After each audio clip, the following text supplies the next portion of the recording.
Pregnant, one word, many emotions. Sioux Falls Catholic.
3, 2, 1. Welcome back to the Knights Game Day Show, brought to you by First Premier Bank Card. I'm now joined by Washington girls basketball coach Jamie Parrish. Coach, your girls defeated Mitchell Tuesday night, 43-33 at Washington. Overall, how did you feel?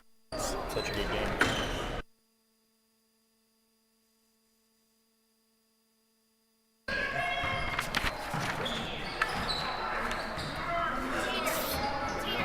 Three, two, one.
You're listening to a special presentation from the Real Presence Radio Network.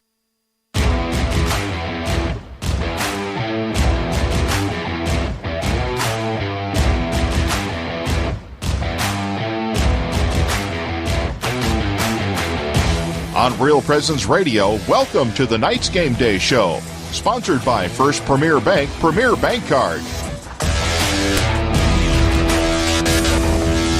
Welcome to Sioux Falls, South Dakota, Bishop O'Gorman High School tonight, where we have the first game of a doubleheader, O'Gorman versus Sioux Falls, Washington. Hi, I'm Dan Johnson, Real Presence Radio, and the game will be starting here in about 15, 20 minutes, and the boys' game will follow. The girls' game features two teams playing their best basketball of the season. Washington Warriors are 10-7 now, winning their 5 games in a row, and the Lady Knights are 19-0 on the season and number 1 in power points. This is the second matchup of the season between the two teams, with the Knights prevailing 55-51 back on January 16th over at Washington High. Now I'm going to bring in Brett Byler. Isaac Struck will be joining us lately. He's had another coaching job. He'll be over here shortly. So Brett, bring you in here. We talk about the first match between these two teams. What do you look most forward to about tonight's rematch against the Warriors and the Knights? Well, Dan, there's a lot of talent on this court. I mean, Shetton for Washington, I believe, just got an offer from USD. She's a junior at 6'5". Emma's going to Creighton. You got Hannah Ronsick. You got Jakalinga Wenentana, the former Knight. You just got a lot of girls that are talented, and you got two teams that are playing terrific basketball. The Washington girls, Dan, have won 5 in a row. O'Gorman obviously hasn't lost at 19-0. So I'm kind of looking to see what team can get off to a quick start. It is senior night, to see how that affects these Knights team. But I think this will be a matchup that could be a preview of a game in the state tournament, because we've got two teams peaking right now. Like we talked about, the height that Washington has. Okay, right now, Washington Warriors are sitting 6 in power points, and they have one more game. This is the final regular season game for the O'Gorman Knights. They go to Aberdeen on Saturday night, and so that's going to be a little road trip for them. They have the tallest front court in AA basketball right now. You have a 6'5", Sydney Shetland you talked about. She's averaging 12.5 points a game, 9 rebounds.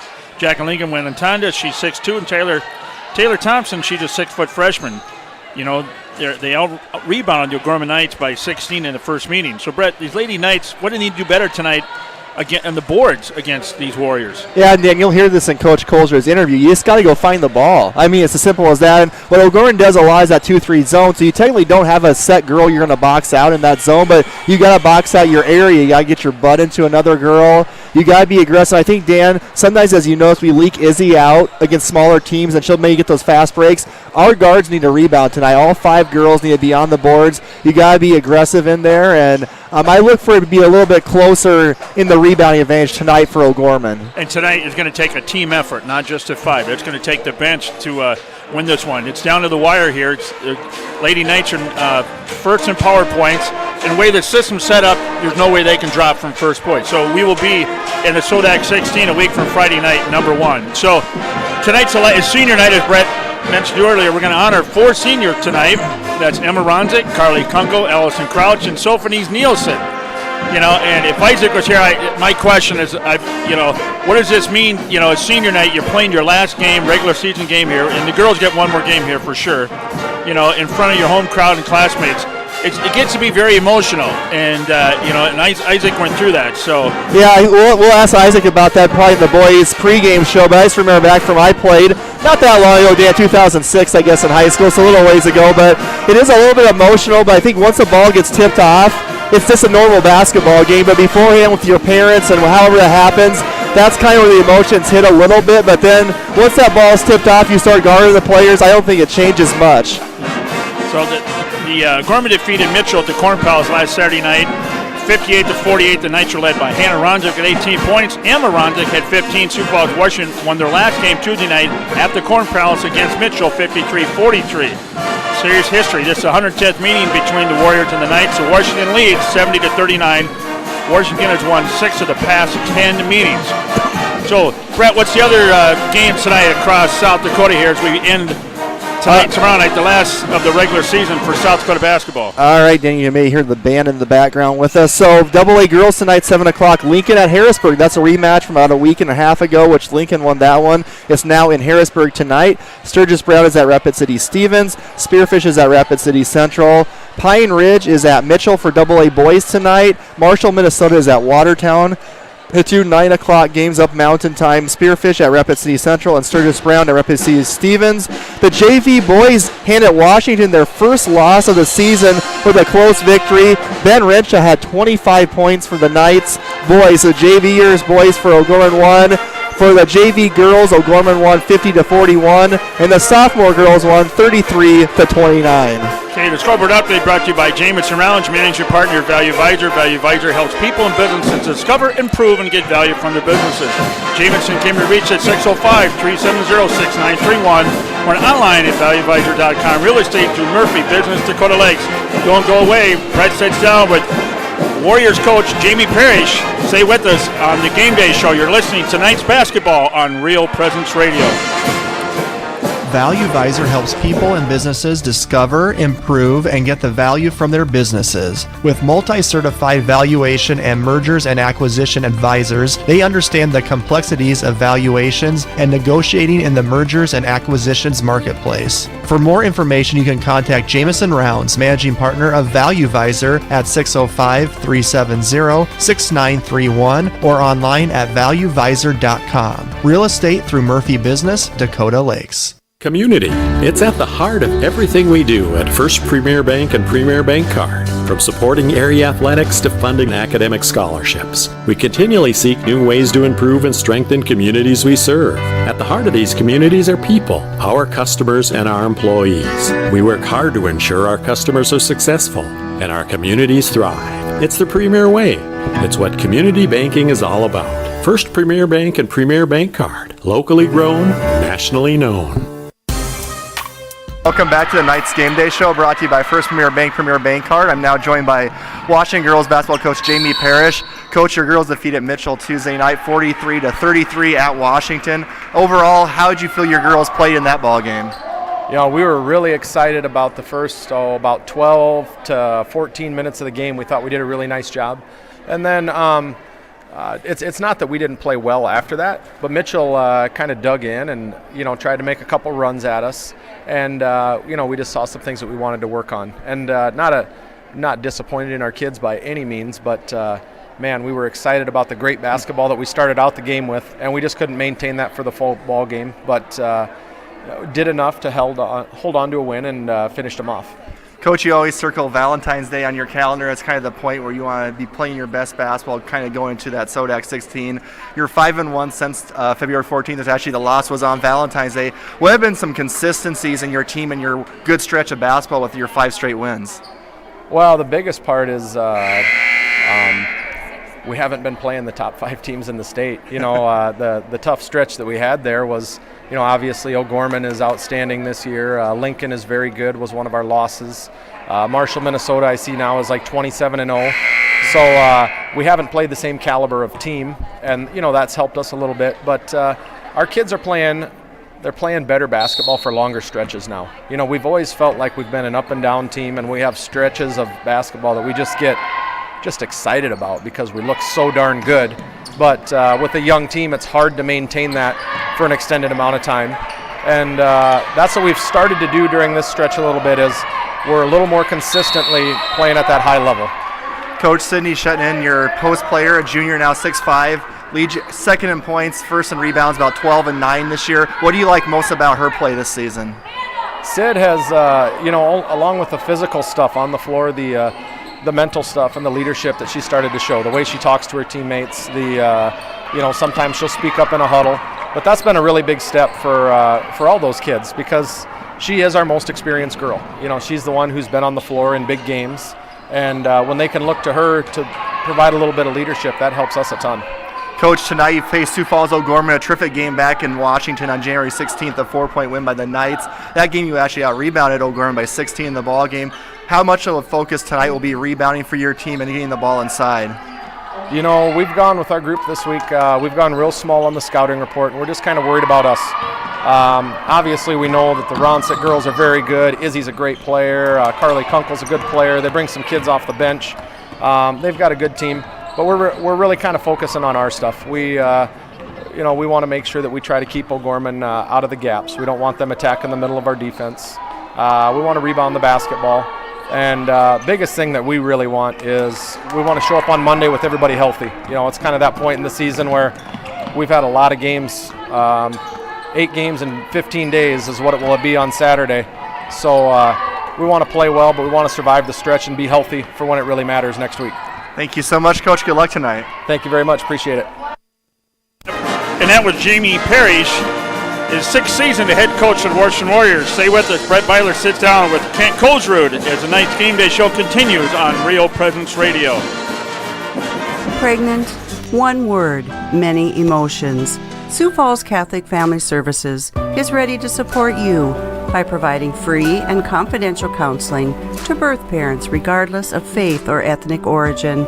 For more information, to speak with a pregnancy counselor, or to schedule an appointment, call Catholic Family Services at 605-988-3775 or email cfs@sfcatholic.org. This is Mark Konzemius. In 1987, Bishop Paul Dudley and a group of business leaders started the Catholic Community Foundation for Eastern South Dakota to help raise, manage, and distribute God's gifts as determined by donors' intent. We continue to grow their vision and legacy of faith. Many choose the Catholic Community Foundation for their charitable giving because of our commitment to Catholic moral and social values. Learn more about the Catholic Community Foundation. Visit ccfesd.org. Welcome to the Night's Game Day show, brought to you by First Premier Bank Card. I'm now joined by Sioux Falls O'Gorman girls basketball coach Kent Kohlsrud. Coach is coming off a win over a Mitchell team, a very physical game, coach, up at the Corn Palace, 58-48. Overall, Mitchell played that tight man-to-man defense. How do you think we handled their physicality throughout the game? Yeah, I got to give credit to Mitchell, Brett. I thought they played a really nice game. I mean, it was a battle. It was good for our kids to have to fight through that. I thought in the first half we just kind of kept grinding our way through it. We were able to get some separation at half. You know, felt good going in 10 points at halftime. Challenged them the first 3-4 minutes of the third quarter to come out and really try to take it to that next level, and I thought our kids did that. We executed well. We hit some shots. We got some defensive stops and got the thing up to 18 points and felt pretty good. And give Mitchell credit. They buckled down defensively. They got some stops. They made some baskets. They got a few things in transition, tightened the game back up, but I thought our kids did a nice job of making some pressure free throws and finishing the game out and getting out of there with a nice 10-point win against a solid basketball team. How big was the Izzy Moore's shot? They got it down to about 6. I think it was just under 2 minutes left, and she went baseline and made that shot to take it from a 2-possession game to 6 to 8 points, and just kind of felt like it stopped a little bit of their momentum at that point. Yeah, that was huge for sure, Brett. You got to make big plays down the stretch of games, and she stepped up and made a big play for us and just allowed us to have a little bit more separation again, and a huge play late in the game. Thought one girl off your bench really stood out. Allison Crouch had 11 points, very efficient in the ball game. Just talk about her play against Mitchell. Yeah, she had a great game, Brett. She just did a nice job offensively. Got down in transition, got some easy basket, attacked the basket really well. She's a kid that's capable of hitting the perimeter shot, so Mitchell closed out on her hard, and she did a really nice job of attacking the paint, finishing in there, so it gave us a huge lift of energy and enthusiasm. Coach, we play Washington tonight, a rematch from January 16th in a very hotly contested 55-51 game. This is senior night. It will be the last home regular season game for your team. You do have 4 seniors. Can you just talk really quickly about your 4 seniors and what they've meant to your program over the years? Yeah, this is going to be a great night to celebrate those people. Obviously, Emma Ronsik's been around, started 4 years for us, offered us a tremendous amount of production on both ends of the court. Carly Kunkel's been our starting point guard, for a couple years. That's been awesome. Soph Nielsen doing a great job, just buying into her role this year. Such a superb kid. Allison Crouch, gave us a tremendous amount of production off the bench this year. A kid that played a lot of JV basketball last year, was knocking at the door playing varsity and has really just stepped up and embraced that role this year. Done a fantastic job and playing a lot of solid minutes and gave us great productions. Kids have really produced on the court, but more so I'm proud of just the leadership that they brought to the table, their commitment to O'Gorman girls basketball, how hard they work, the type of people they are, how they excel in multiple different sports and activities and in the classroom, and just great kids. The coach have been committed to our program for 4 4 years. Have brought so many different things to us, and just think the world of those kids. Appreciate all they've done for us, and certainly going to be missed after this season. And looking at that first game against Washington, Coach, I think they out-rebounded us by 16. I'm not 100% sure on that. Taller team, Shetland girls 6'6". What do we need to do better, I guess, tonight on rebounding against Washington? Yeah, you hit it on the nose, Brett. We did get out-rebounded by either 15 or 16 rebounds, and just got to get in there and fight. They've got good size. Shetland inside, Jakalinga, and just some different kids, capable of getting some rebounds. I don't know if there's any magical answers. We work on rebounding drills. We know we have to box out. We know we have to go get a ball. It's a matter of, when the ball's tossed up, when the lights are shining, we just got to have all 5 kids in there fighting and rebounding. And a good team like this, you can't allow second and third opportunity. It's going to be a critical defensive rebound well. And on the other side, we've got to get some offensive rebounds, some easy putbacks, those easy points I always talk about. If we can do those things, that can really get a team rolling on the offensive end. Thank you so much, Coach. Good luck tonight. Thank you, Brett. All right, that was O'Gorman girls basketball coach Kent Colger. I want to thank Coach for his time. Now it's time for Keys to Victory for Sioux Falls O'Gorman, brought to you by Fritch Benefits. Number 1, we got to rebound the ball better than we did in the previous game against Sioux Falls Washington. They out-rebounded by 16 in that one. Play our pace, get out and run, play a fast-paced game for Sioux Falls O'Gorman. Stay out of foul trouble. Emma got 2 fouls in the first half of the first meeting with Washington. Size, we can't have Emma and Hannah and some of those girls get into foul trouble tonight. Knock down outside shots. With Washington's zone defense, O'Gorman should be able to get some good looks from the outside. Knights make 8 3-pointers per game. One quick note, folks, Carly Kunkel will not play tonight. She has an illness, so that'll be a big blow. The senior Kunkel, the point guard, is not playing tonight. Allison Crouch will be starting for Sioux Falls O'Gorman. Tonight's Keys to Victory for Sioux Falls O'Gorman Knights have been brought to you by Fritch Benefits.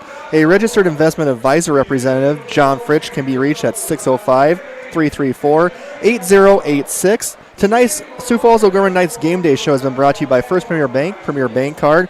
First Premier Bank, Premier Bank Card are proud sponsors of the Sioux Falls O'Gorman Knights. First Premier Bank Card, locally grown, nationally known.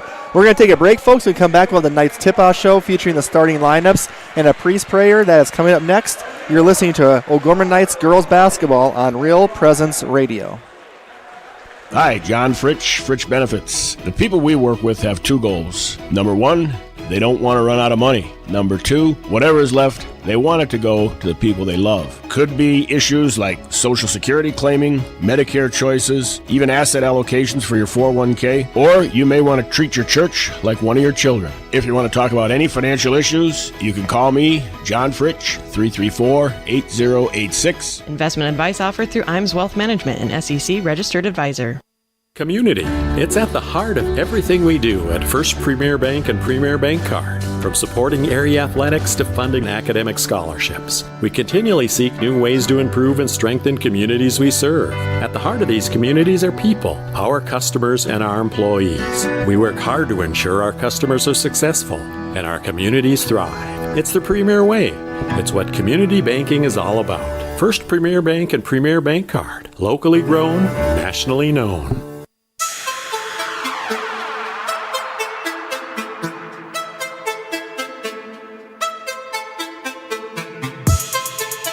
On the Real Presence Radio Network, O'Gorman Knights Basketball is on the air.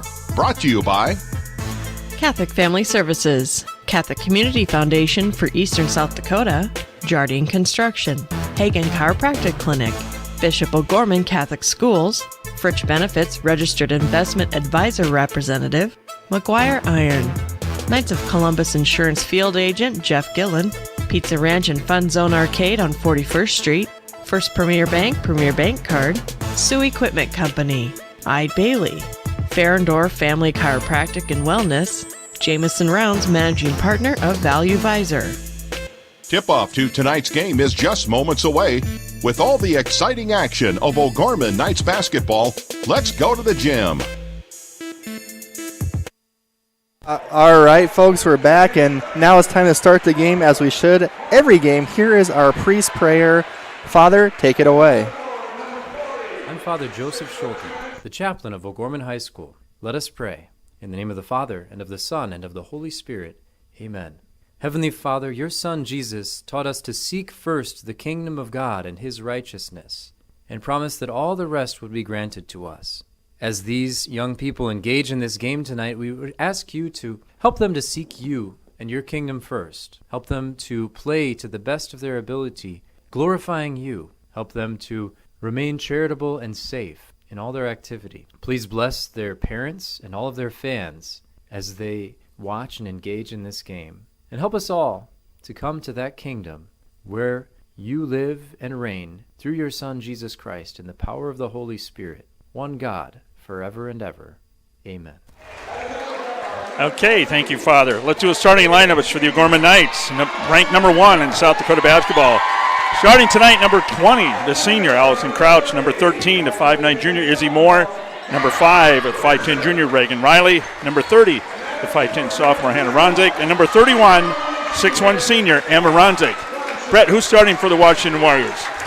All right, Dan, thank you very much. Number 10, Eden Hollinger, a 5'4 junior guard. Number 20, Brielle Beitler, 5'8 junior. Number 40, Jakalinga Wenentanda, 6'2 sophomore. Number 50, Sydney Shetnan, 6'5 junior. And number 34, Brooklyn Harp, a freshman, a 5'10 freshman, number 34, Harp. And they're coached by Jamie Parrish. 6th season at Washington, won the state title in 2015. Runners-up in 2016, won the state A title with Vermilion in 2007. Okay, you're listening to Gorman Basketball on KGWD 94.5 FM, KFTJ 91.3 FM, Hartford, Sioux Falls. And here's Brett Byler with the tip-off for tonight's first game of our doubleheader, Sioux Falls, Washington against undefeated Sioux Falls, O'Gorman. All right, thanks, Dan. And if you're watching the video stream, Real Presence Radio Sioux Falls, you notice the Knights are wearing their white tops with green trim, the old Cathedral colors, and they can do that against Washington only, so that's why they're allowed to do that tonight. Washington in the orange tops, orange bottoms. Hannah Rodsick steals the tip, throws it to Izzy Moore, and Izzy scores right away. So the Knights get on the board 2-0 at the early going. They're going to jump in a 2-2-1 press as the Warriors will get it past half court. Wenentanda down low to 6'5". Sydney Shetnan airballs it. Offensive rebound by Harp. And she is going to be almost tied up. Back to Shetnan to Wenentanda. The ball did not hit the rim, Dan, so now there's 14 on the shot clock. Brielle Beitler misses the shot. We have bodies falling all over the place. Oh, they're coming out. The Knight ladies are coming out aggressive. I love that, Brett. And we need to, Dan, because we got out-rebounded by 16, remember, back on January 16th. So we'll see how the rebounding goes tonight. Washington will be in that 2-3 zone. It'll be interesting to see now that Kunkel's out and Washington knows it now if they're going to press us at all. We'll see. Knights moving the ball around the perimeter, 19 the shot clock. Moore dribbles in to Hannah Ronsick from the baseline, a little bit long. Wenentanda fighting with Crouch, and Allison Crouch with an offensive rebound. Emma Ronsick crosses over, back to Crouch, is cut off by Beitler, who knocks it away, but she's going to get a reach and foul. So there's one offensive rebound already for O'Gorman. And of course, Carly's been sick all week. Right. So Crouch, the 5'6 senior, will replace her. Oh, Hannah missed the layup on the inbounds play. Oh, nice heads up by Allison there. Wow. I think Hannah was surprised she was so wide open. She couldn't believe it. Trust me, Washington's going to let that happen again here now. And that's what happens if you're zoning up on the inbounds plays is sometimes you don't realize someone's slipping. Did she throw it right at the back of a Warrior girl? A Shetland, yep. I think we've seen Emma do that, or Hannah, earlier this season. Here's Ronsick crossing over Wenentanda, over to Emma Ronsick. Will dribble in. She's cut off, and she dribbles it off her foot. It'll be Washington ball. Good defense by Harp that time.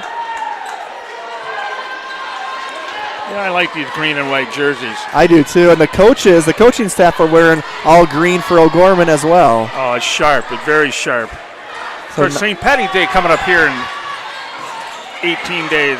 So Wenentanda's short. Shetnan fires up at the basket. No good. Emma fighting for it, and we got Washington ball, says Coach Dan Johnson. It's right underneath us. Yeah, I'm kind of blocked off, so that'll be Dan and Isaac's view tonight. Isaac is coming, folks. He's on his way. Block shot by Hannah. And we have a loose ball. And it'll stay with O'Gorman. Let's see. Is it Washington? Washington, okay.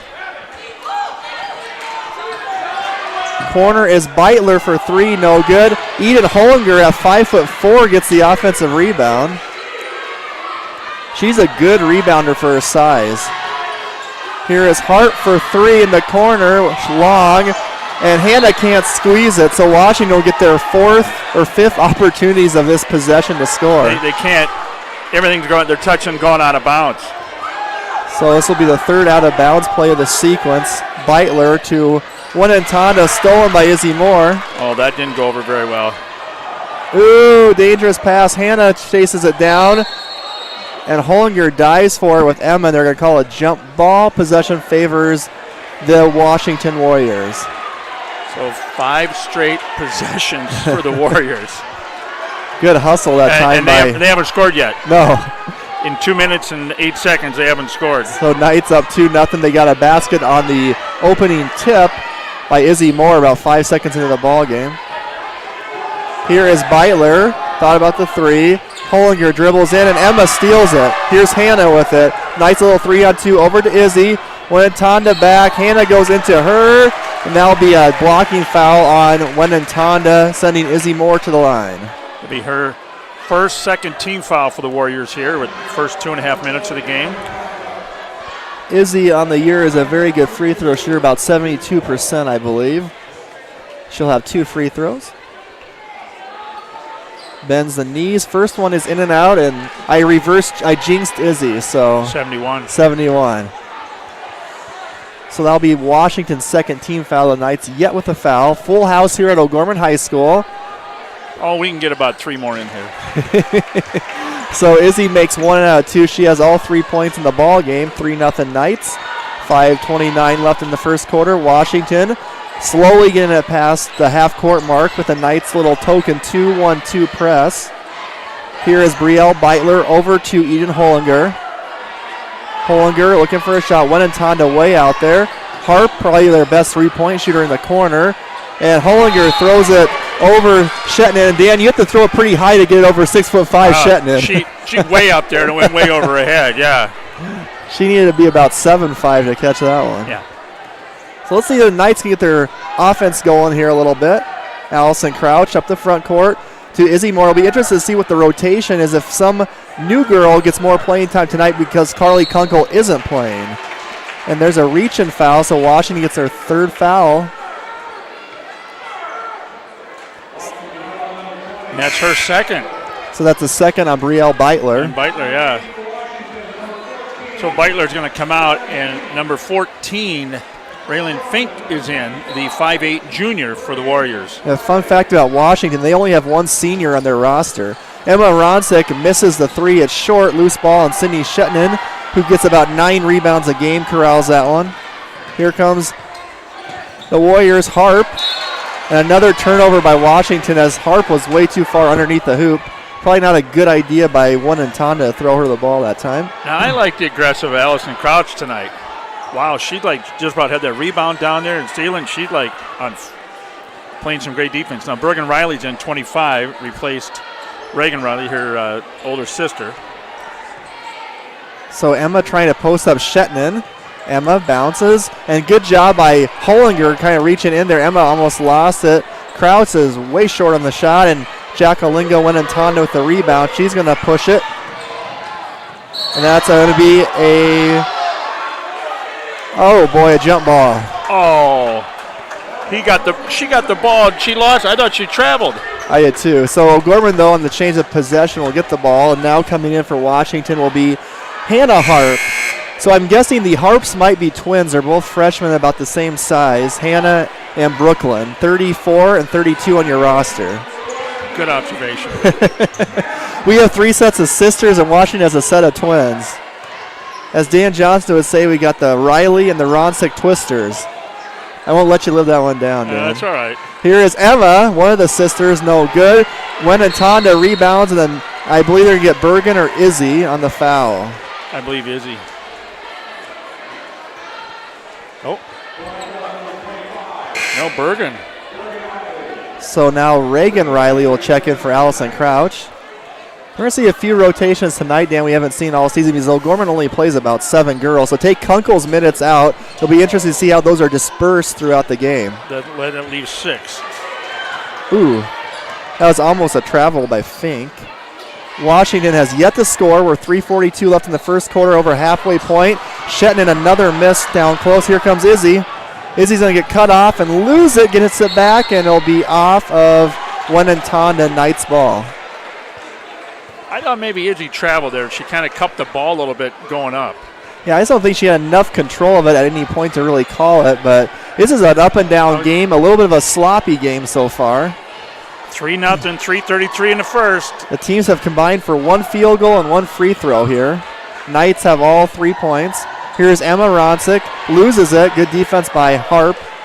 Reagan Riley thought about it, and she has it stolen away from her as the Harp sisters take it away. Here comes Wenatanda. Down low to Brooklyn Harp. Back to Wenatanda. Almost traveled. It's it back, shoots it, and scores. So Jakalinga Wenatanda with the basket. It's 3-2 Knights. 3:02 left in the first quarter. O'Gorman has the ball right now. Bergen Riley over to Izzy Moore. Izzy guarded by Fink. And that's knocked out of bounds by Hannah Harp. It'll be Knights remaining possession. Ellie Walker now in for the Warriors, number 44. And Eden Hollinger back in. So here is Hannah Ronsick with it. Over to Emma. Back to Izzy. Washington still in that 2-3 zone. They're extending a little bit past the three-point line. The Sue Riley sisters are kind of running in the paint. 6 seconds, Dan. Got to hurry. Here's Reagan. Need to shoot it. Emma's going to at the buzzer and drills it. I was just going to say, do they realize there's about 1 in the shot clock? No, the bench was letting them know. So Emma Ronsick from about 25 feet drills it. So the Knights up 6-2. Fink over and loses it as Walker throws it away, and Reagan Riley is fouled by Sydney Shetnan. Or excuse me, Hollinger, yep. Hollinger, number 10. That'd be her first foul. 4th team foul. And Isaac Struck fans out there, Isaac will take over at the quarter break, so don't worry, I'm only on here for about 2 more minutes. Isaac Struck has entered the building, ladies and gentlemen. Got to fulfill his coaching duties, I believe, earlier today. That's right. So here is a Knights girls passing around the perimeter. His paying job. We appreciate his volunteer service. So here's Emma Ronsick, who just made the 3. It's kind of double team. I think she traveled, and she did. We don't get stats up here, unfortunately, but there's a lot of turnovers here in the first quarter for both of these teams. I think they're just playing maybe a little bit too amped up, I guess, right now. Would be maybe a good word to describe it. Here is Hannah Harp over to Eden Hollinger. Looking for Wenatanda backdoor, missed her. Now they're going to get her down low. She's sandwiched by the Ron-6, and she misses it. Oh, Emma got hit in the face. She got hit in the eye. So Emma Ronsick gets hit in the face. Okay, Emma's up. So she is up. The trainer is going to look at her, and I think Taylor, and she's going to take her off she's going to stay on the court. So Emma Ronsick showing a little bit of toughness. I'm not for sure where she got. It's an elbow or a forearm or something, but she'll stay in. Oh, no, she's going out. Sophanese Nielsen's in, number 35, the senior. So Emma's going to take a little bit of a breather and get checked out. So Washington will have possession. 1:30 left in the first quarter. Knights up 6-2. Down low is Shetnan against Sophanese, and she'll score it and fouled. So that's a little bit of a mismatch as Shetnan at 6'5" against Sophanese, about 5'10". And, of course, she's right in the ballgame. They're going to take it. That's what I would. Any coach would get it in. You got right. Well, it doesn't really matter who's guarding her, but especially when they take some height off the court. O'Gorman's tallest girl right now is probably Bergen Riley at 6'1". Shetnan's 6'5". Shoots the free throw and scores it, so it's now 6-5. Second field goal, for Washington. Wenatanda had the other one. Knights with the ball. Here's an interesting lineup we probably haven't seen all season. Izzy, the Riley sisters, Sophanese, and Hannah Ronsick. Moore going to go baseline around Walker, and she'll score as Shetnan was about a step slow getting over there. 8-5, under a minute in the first. And Hollinger did the no-no of stopping your dribble. You don't want to do that ever. Warriors get it past half court. Down low to Shetland again, and she'll score it. So basically 5 straight points as Ronsick's off the court for Sydney Shetland for Washington. It's now 8-7 Knights. About a 10-second differential shot and game clock. And Hannah Ronsick drills a 3 in the corner. And Coach wants to get Emma back in there, but there's no dead ball, so. So barely getting it past half court is Hannah Harp. Winnetonda down low, and Harp is blocked from behind by Hannah Ronsick. Okay, Emma's back in for Sophanese. 16.9 seconds, 11-7 here in the first quarter. Kind of just about of a packed house here at Bishop O'Gorman High School tonight. So the Warriors will take the ball out of bounds underneath the Knights hoop. They get it into Hollinger. To Winnetonda, no one stepped out and guarded her. That's a short shot, no good. And we have a fight for it, and we have a jump ball. Or what do we have, Dan? Is this off of Washington? I think they called it jump. Well, possession was. So last was here, so it should be. Should be Washington. Should be ball. Washington. If it's a jump ball. Yeah. There. Did they forget to change the arrow? Maybe. No, it's O'Gorman ball. That's why they need Isaac Struck at that scorer's table to take care of that arrow. That wouldn't happen if you were at the scorer's table, would it? Here is the Knights now with 5 seconds left. Dangerous pass by Izzy Moore, who had Emma open, but she overshot her. So now Washington will get the ball with 4.6 seconds. They got a hustle. Here's Eden Hollinger. Over to Shetland. Will fire it over the hoop. She fired it over the whole rim and everything. It was a field goal like Connor Pavelko. That would have been good, but it's basketball, so it doesn't count. So at the end of the first quarter, it's the Lady Knights of O'Gorman 11, the Washington Warriors 7. We're going to take a break. We'll come back for the start of the second quarter. Don't go anywhere, folks. Ferendorf Family Chiropractic and Wellness is a third-generation chiropractic practice focusing on inspiring patients to take control of their personal health and the health of their families. Dr. Eric Ferendorf is a 99 O'Gorman alum and is a proud third generation of O'Gorman Cathedral High School graduate, following in the footsteps of his grandfather and uncle. Ferendorf Family Chiropractic and Wellness, formerly known as Village Chiropractic Clinic, is located on the northwest corner of 49th Street and Southeastern Avenue. You can reach them at 605-334-8000.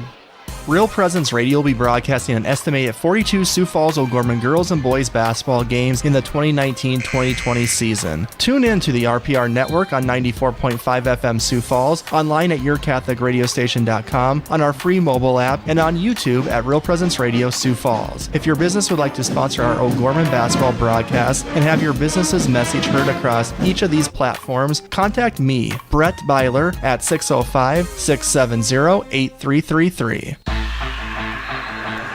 Okay, welcome back here. Start of the second quarter. The first game of the doubleheader. Knights up 11-7. And here, Isaac Struck's in the building. Here's Isaac with your play-by-play. Washington will have possession here to start the quarter. It'll be Beitler up top to Winnetonda, who will go off the dribble. Gets it down low to Shetland, who turns over her shoulder and fires a pass that was nearly knocked out of bounds by the Knights into the hands of Hollinger. Now a 3 from the top of the key is up and good. That's number 34, Brooklyn Harp. And the OG lead is 1. Crouch will have it on the left wing. She'll pass over to Ronzik, and they'll swing it around to Reagan Riley. Ball moving at the top, finds Emma Ronzik open for 3, and it's good. Emma Ronzik matches a 3 from Washington with one of her own, and the Knights lead by 4. A minute into this second quarter, Hollinger has it up top. She'll dribble around the Knights in a defensive zone here. They fire a pass down inside to Harp, who kicks it out to Winnetonda for 3, and it's good. So back-to-back threes to start up the second quarter, and the Knights lead by 1. You can't let her shoot that. Absolutely not. She will make you pay for those open looks. Hannah Ronzik has it up top. She'll take a deep 3, and it's good.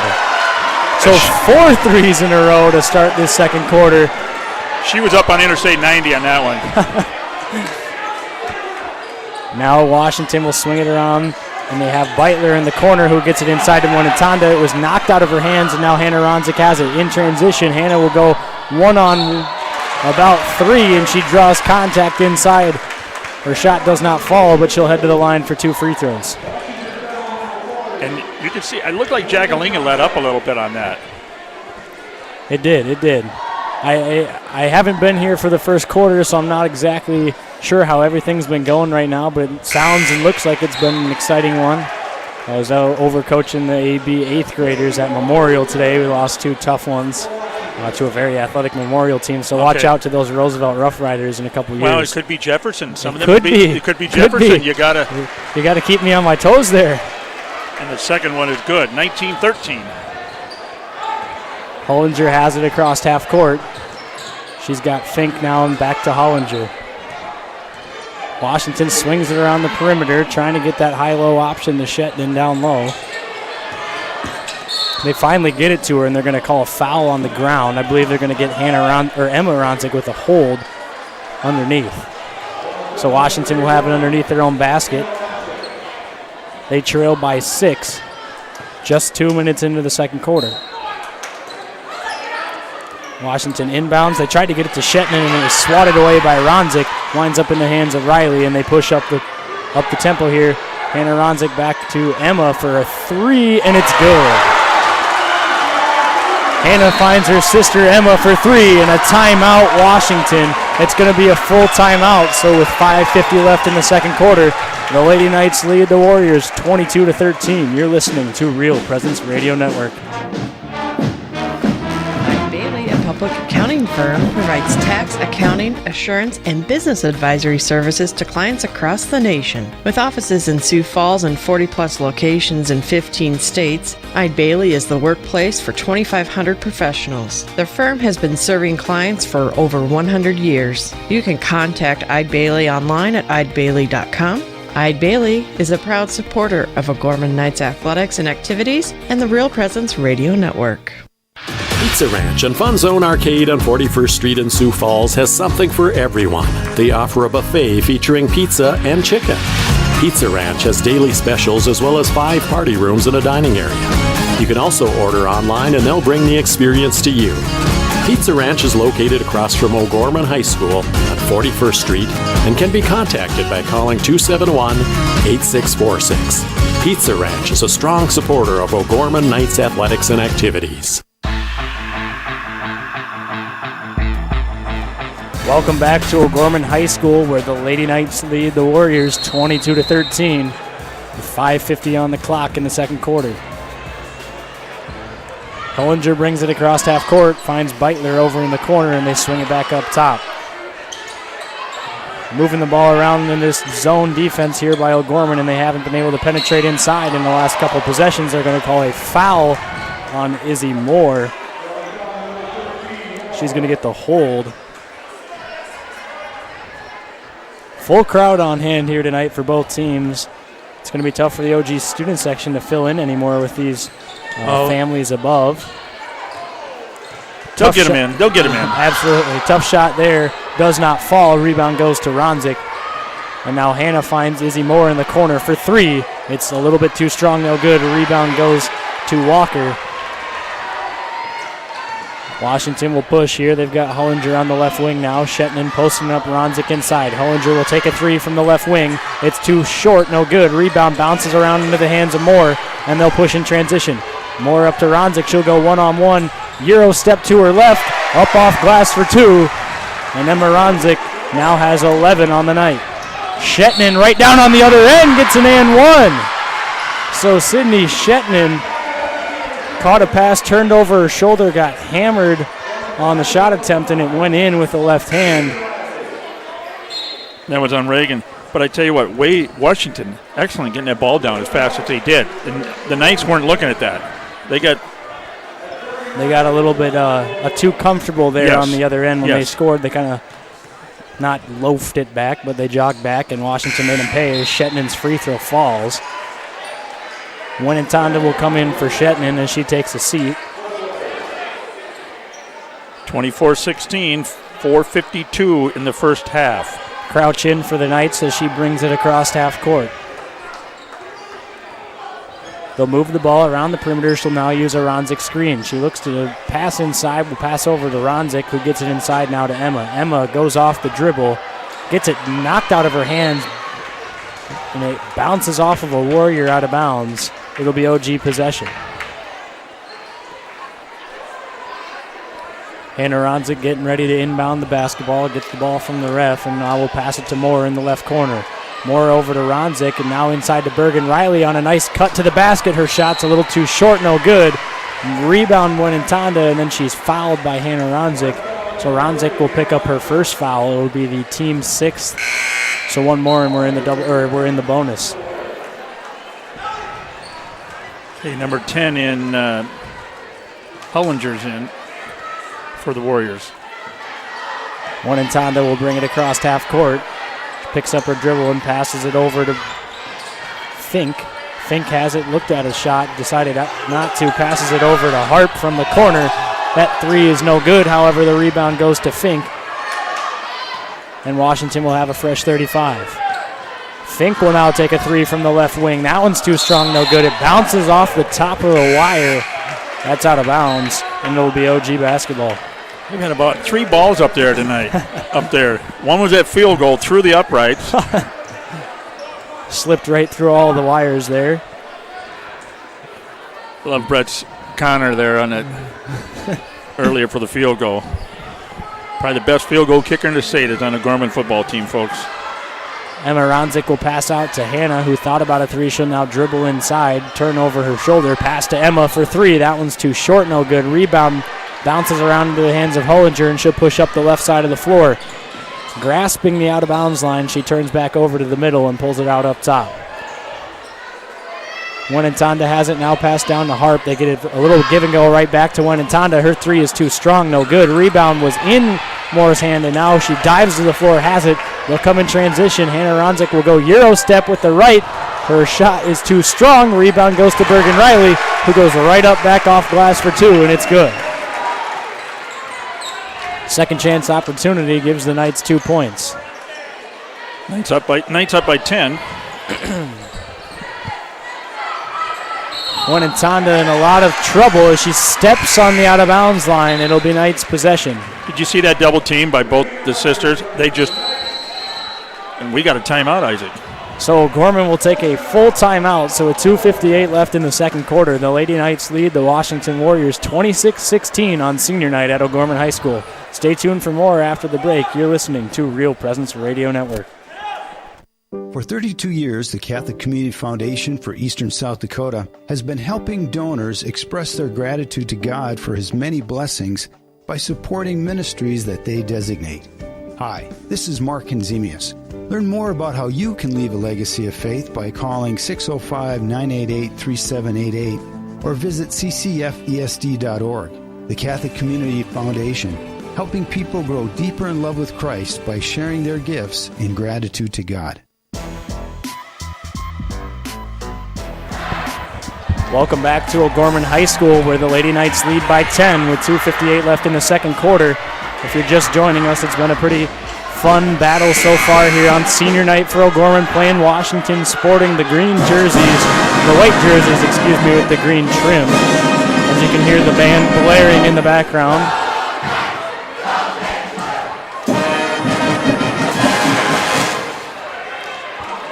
Nothing like a good high school band to get everybody fired up. Moore has it, and she'll bring it across half court. Washington comes out in what looks like a little bit of I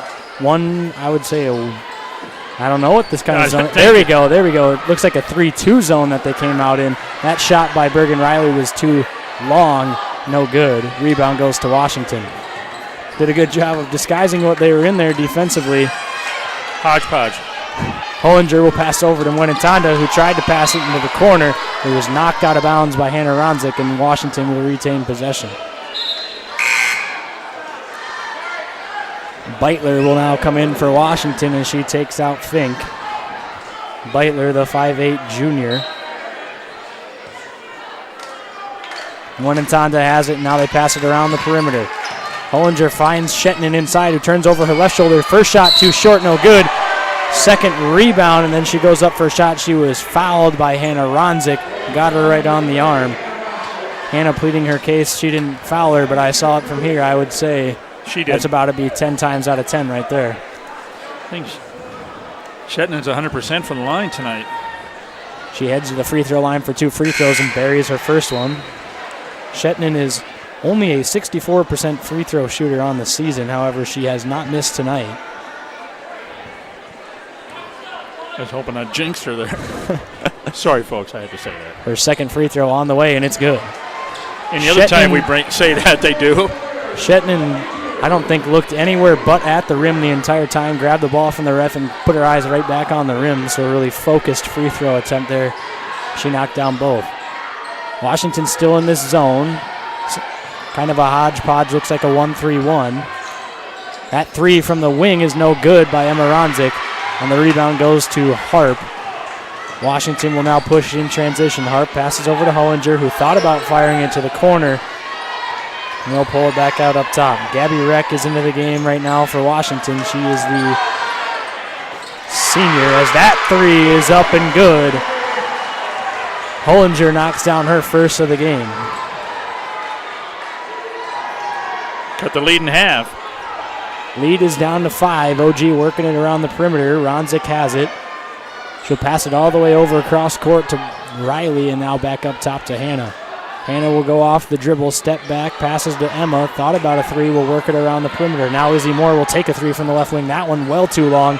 Rebound by Bergen Riley, up off glass for 2, and it's good. Nice rebound by Bergen Riley as she went right back up with it and scored the 2. You know, she's 6 foot. I think she's taller than that, but she's got the length and stuff to get those rebounds. Passing it around the perimeter. They try to force a pass inside from Hollinger to Shetnin. It was knocked out by Emma Ronzik. Hannah will come in transition, kick out to Emma for 3. It's good. Emma Ronzik has knocked down her 4th triple of this one so far to give the Knights a 10-point lead. Off the dribble, no good by Harp. The rebound goes to Bergen Riley, who fires it into the face of her sister before she can corral it with both hands. Hannah Ronzik has it now in the right corner. Dribbling around this 1-3-1 zone. Shetman down low. They're kind of keeping an eye on Emma. It looks like they're almost making sure that Emma's not getting any touches inside, and right now she's making her pay for it from outside. Hannah takes a deep 3 over Hollinger, and it falls. 15 seconds left in the first half, and the Knights have a 13-point lead. Beitler over to Hollinger. She'll take a 3 from the top of the key. That one's good, so Hollinger answers. There's 5 seconds on the clock. 3 seconds. Hannah dribbling. Will pass to Emma. Emma will dribble over, take a deep 3 at the buzzer. It's too long, no good. So that'll do it for your first half. At the end of 2, the Knights lead 34-24 over the Washington Warriors. Stay around for the Knights of Columbus field agent Jeff Gillen's halftime show after the break. You're listening to Real Presence Radio Network. Do you have daily pain and discomfort that includes headaches, neck and back pain, and arm and leg numbness? Dr. Mark Hagan with Hagan Chiropractic Clinic provides gentle adjusting, x-ray evaluation, rehabilitation, and massage therapy to treat these symptoms. Hagan Chiropractic Clinic is located on 14th and Cliff, 6 blocks north of Avera Hospital. Hi, this is Dr. Mark Hagan with Hagan Chiropractic Clinic. Don't say ouch, call me at 361-OUCH. Pregnant, one word, many emotions. Sioux Falls Catholic Family Services is ready to support you by providing free and confidential counseling to birth parents regardless of faith or ethnic origin. For more information, to speak with a pregnancy counselor, or to schedule an appointment, call Catholic Family Services at 605-988-3775 or email cfs@sfcatholic.org. Your family is depending on you to provide financial security for them. The Knights of Columbus can help you with insurance solutions such as disability income, long-term care, both term and whole life, annuities, retirement, and estate planning services. Join the Knights of Columbus today at kofc.org/join us for access to all these insurance services. Call Jeff Gillen at 605-759-7204. That's 605-759-7204.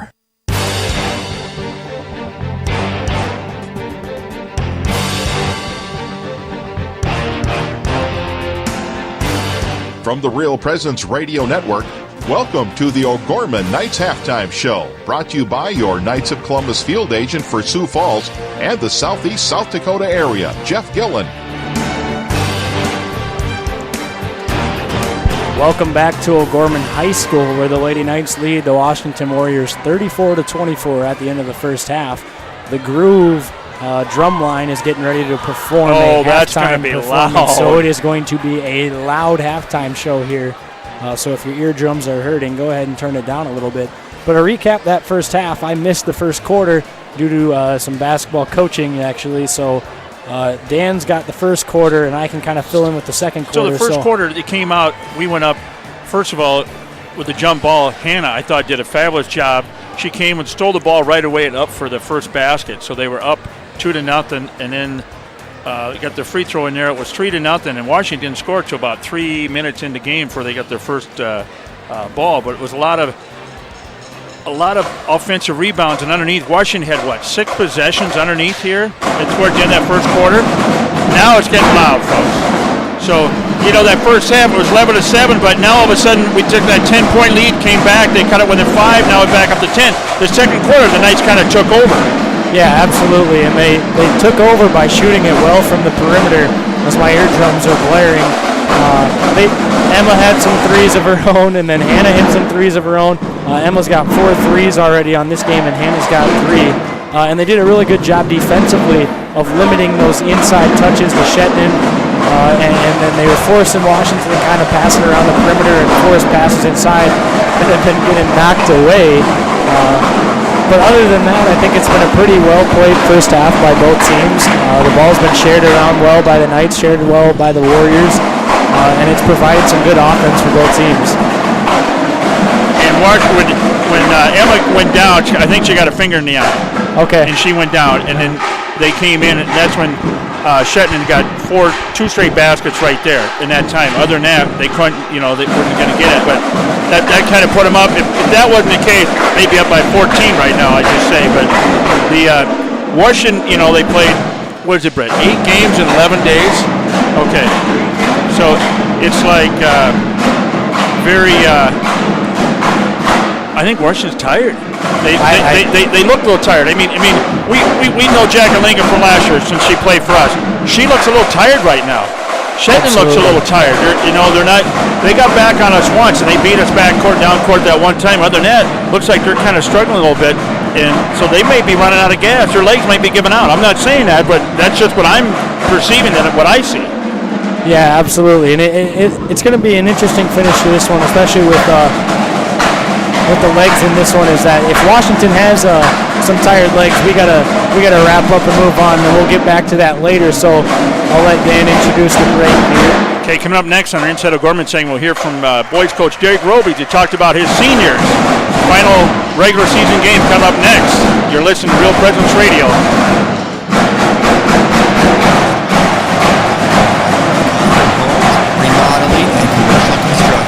Jardine Construction works in close cooperation with project owners and customers when developing a plan for a building or home. Jardine Construction has lots available in Sioux Falls, Hartford, and Humboldt. John can be reached at 605-231-0830 and Tom at 605-261-6174. Community. It's at the heart of everything we do at First Premier Bank and Premier Bank Card. From supporting area athletics to funding academic scholarships, we continually seek new ways to improve and strengthen communities we serve. At the heart of these communities are people, our customers, and our employees. We work hard to ensure our customers are successful and our communities thrive. It's the Premier way. It's what community banking is all about. First Premier Bank and Premier Bank Card. Locally grown, nationally known.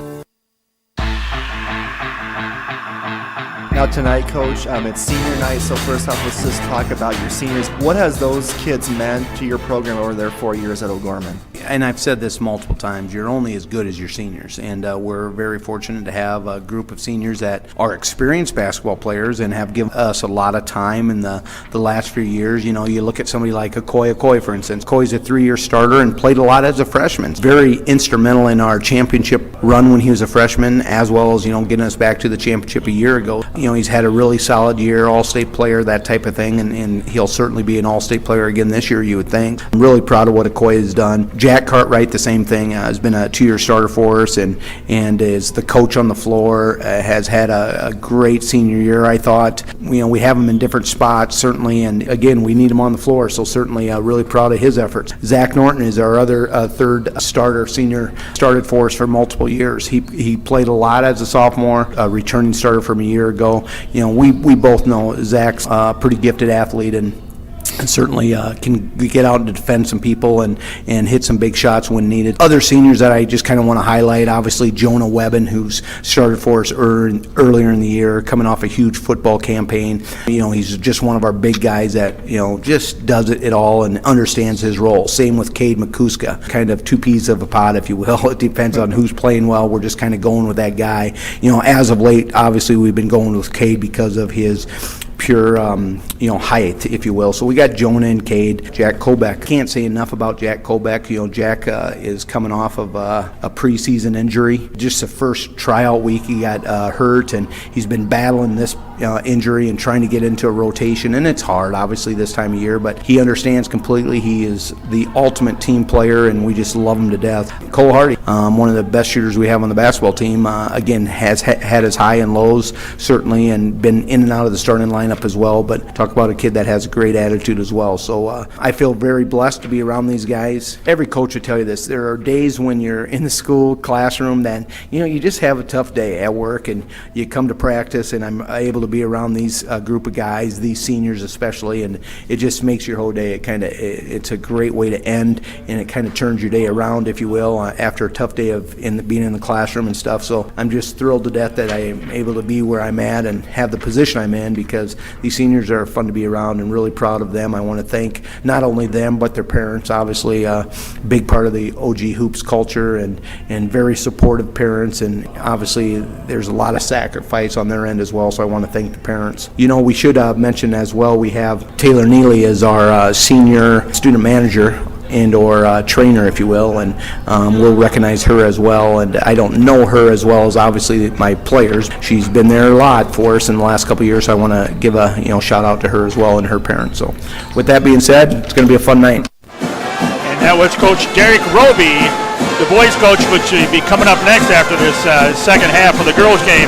A couple things going on with Gorman. This Saturday, the 29th, is the fundraiser for the Gorman baseball team. That's up at Unified Center. There's going to be barbecue by Qualzick and Sorensen. If you ever had their barbecue, folks, you need to go have it.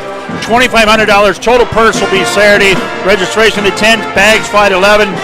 And then a week from next Tuesday, is Capers, Lights, Camera, Action, your Gorman High School Meringue Theater.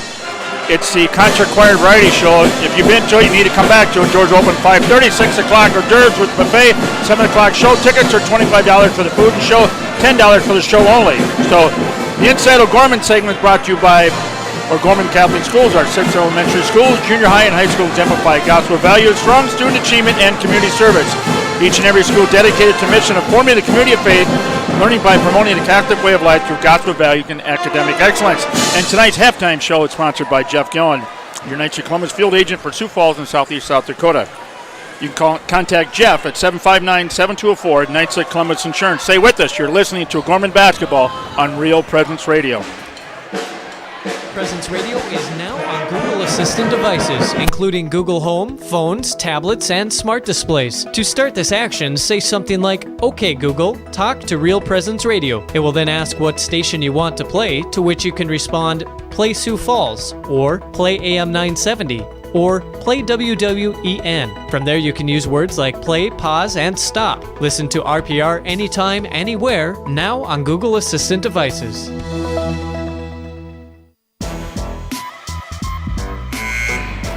State Sharon just got a scoreboard update.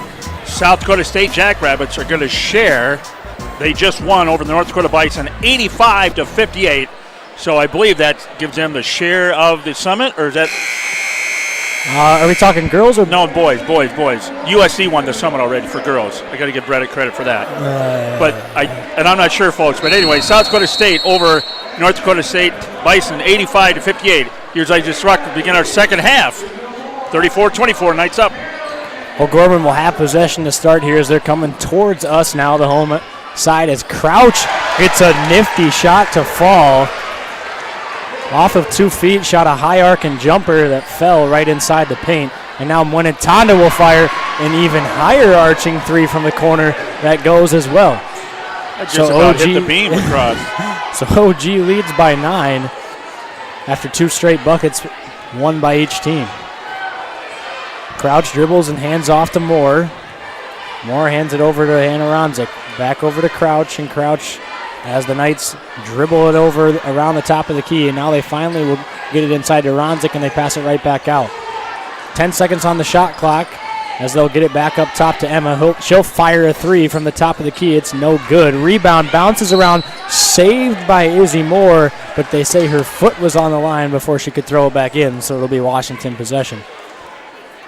If you're just joining us for the second half, the Knights lead by 9, only a minute into this third quarter. They led by 10 at the break. It's been a competitive game so far. That one's thrown off of Hannah Ronzik out of bounds. This isn't the fullest for the year, is it? Getting close for crowd-wise. I believe that ball bounced off of a fan's face in the crowd, so hopefully she's all right. Oh, that's Carly's grandma. Washington will work it around the perimeter. As that shot is no good. Rebound goes to Emma Ronzik. Emma will dribble around and pass it up top to Crouch, who has it at half court. Washington sets up in this zone here. A 1-3-1 look as Hannah Ronzik's shot was blocked by Beitler. They work it back out to Riley, who passes it back up to Moore at the top of the key. Moore gets it over to Emma Ronzik, who dribbles it around the top, behind the back dribble to create some separation, goes inside, kicks it out to the corner for Moore. That's a 3, and it's good. Knights take a 12-point lead, and Washington will have it in the corner. They get it inside now to Shetland, who turns over her left shoulder. That shot rolls around and out, no good. Rebound bounces into Riley's hands, and the Knights will now push. It's Moore in transition. She'll slow things down and get it to Crouch. Crouch works it back up to Ronzik, and now Hannah will take a 3 from the top of the key. That one's off the mark, no good. Rebound Shetland, and the Warriors will have possession. Well, Uncle Mark, if you're listening, that was your mom that took the ball. Looks like she's all right. Everybody's over talking to her and stuff, so might have some banged up glasses, but I think she's going to be all right. Washington will take a timeout. It'll be a 30-second timeout, so we'll keep it here. And I like the defense Washington's putting on them there. This is about the 2 times we had the ball there, they took it down under 10 both times. Yeah, they're doing a really good job of holding them to tough scenarios on offense and not really allowing that dribble drive inside. It's forcing OG to not waste, but take a lot of the shot clock off and really work for their possessions on offense. And this is the biggest lead, 12 points, 39-27, biggest lead so far. Now, will the Knights hang on to that? I mean, we had a 10-point lead. We let them back into 5 and back up to 10, so if we can keep it going. Update out in Mitchell. Mitchell 38, Pine Ridge 38, 3:07 left in that game. So Pine Ridge giving Mitchell all they can handle right now. Mwenetonda has it at the high post area, gets it out to Hollinger, whose shot is well off the mark, too strong, and then Mwenetonda goes up for a jump shot, and she was fouled on the attempt. So that'll send Mwenetonda to the line. The foul is going to be on Moore, so Moore will pick up her 3rd foul, I believe. Second foul, there we go. As Mwenetonda's first free throw is up and good. Mwenetonda is only a 57% free throw shooter on the season. Okay. Her second free throw is up and good, so Mwenetonda knocks down both, and the lead is down to 10. Fink is in now for the Warriors. Mwenetonda, Hollinger, Fink, Beitler, and Shetland. Then we've got the Ronzik sisters, Reagan Riley, Allison Crouch, and Isabel Moore in for O'Gorman. Ronzik has it in the low post. She'll turn over her left shoulder. Fadeaway jumper, no good. Rebound goes to Crouch, who goes up for 2 and is fouled. And I like how Allison plays underneath like that. She's aggressive, just like Carly is underneath there. If you're just joining us, Carly is sidelined today due to an illness on senior night, so Crouch has been playing a majority of the minutes today in the absence of Kunkel as her free throw is up and good. She's got one more at the line here as she receives the ball from the ref, dribbles at 3-time, bend to the knees, and it's too strong, no good. Rebound goes to Moore, and the Knights will get another 35 seconds. Crouch will have it at the top of the key. She dribbles over to Reagan Riley, who now passes it to Emma Ronzik. The Knights work it around the perimeter again, and they're taking a lot of time off this shot clock, down to 20 now, and they've got nothing doing. Hannah Ronzik dribbling around up top, finally finds Moore. Moore looks low, short corner to Crouch, whose baseline jumper is no good. However, the rebound goes to Reagan Riley. The ball was tipped out of her hands. Looked like a little bit of contact, no call, and Washington will have possession. They got to protect that ball.